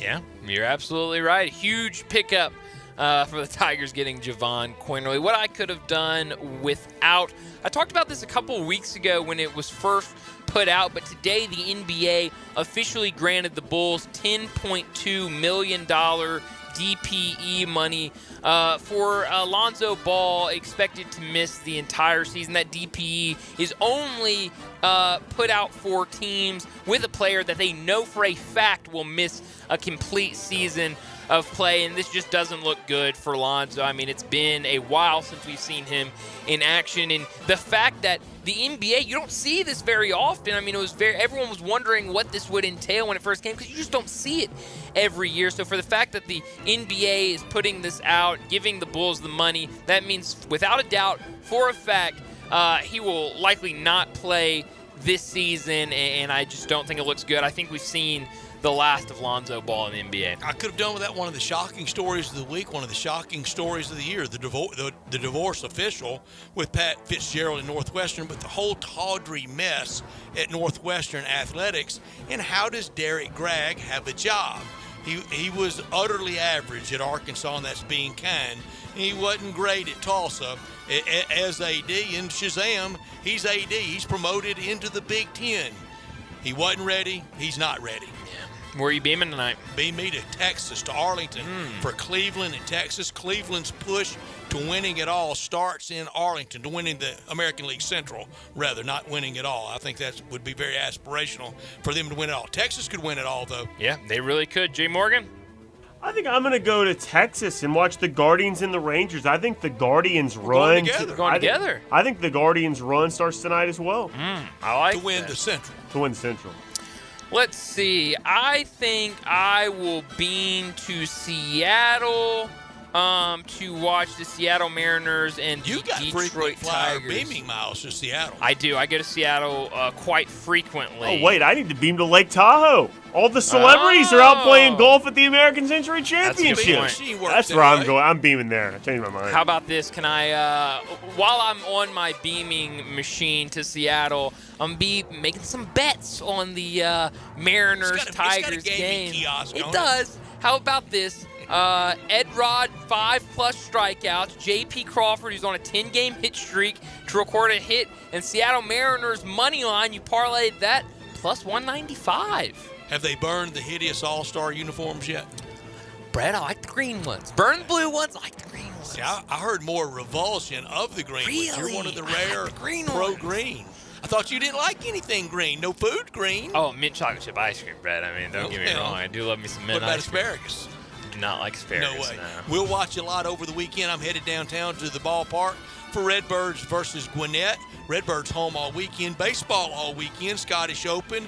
NFL deals before camps open, and ready for SEC Media Days. Yeah, it should be hopefully a good crowd this weekend. For the Redbirds, should be a lot of intrigue from both St. Louis Cardinal fans and Atlanta Braves fans. You've got a ton of that in this area, so hopefully a good weekend at AutoZone Park. Like you said, we're back full swing with Major League Baseball. A lot of good matchups tonight, a lot of good matchups this weekend for these series. But I'm kind of like you, what you said earlier. I mean, kind of going to want to watch it for a couple of days to see what these teams look like coming out of the break, because for some of these guys, they've been sitting at home for an entire week not doing anything. But that's all the time we have today and for this week. Enjoy the weekend. We'll talk to you again Monday afternoon at 3 o'clock.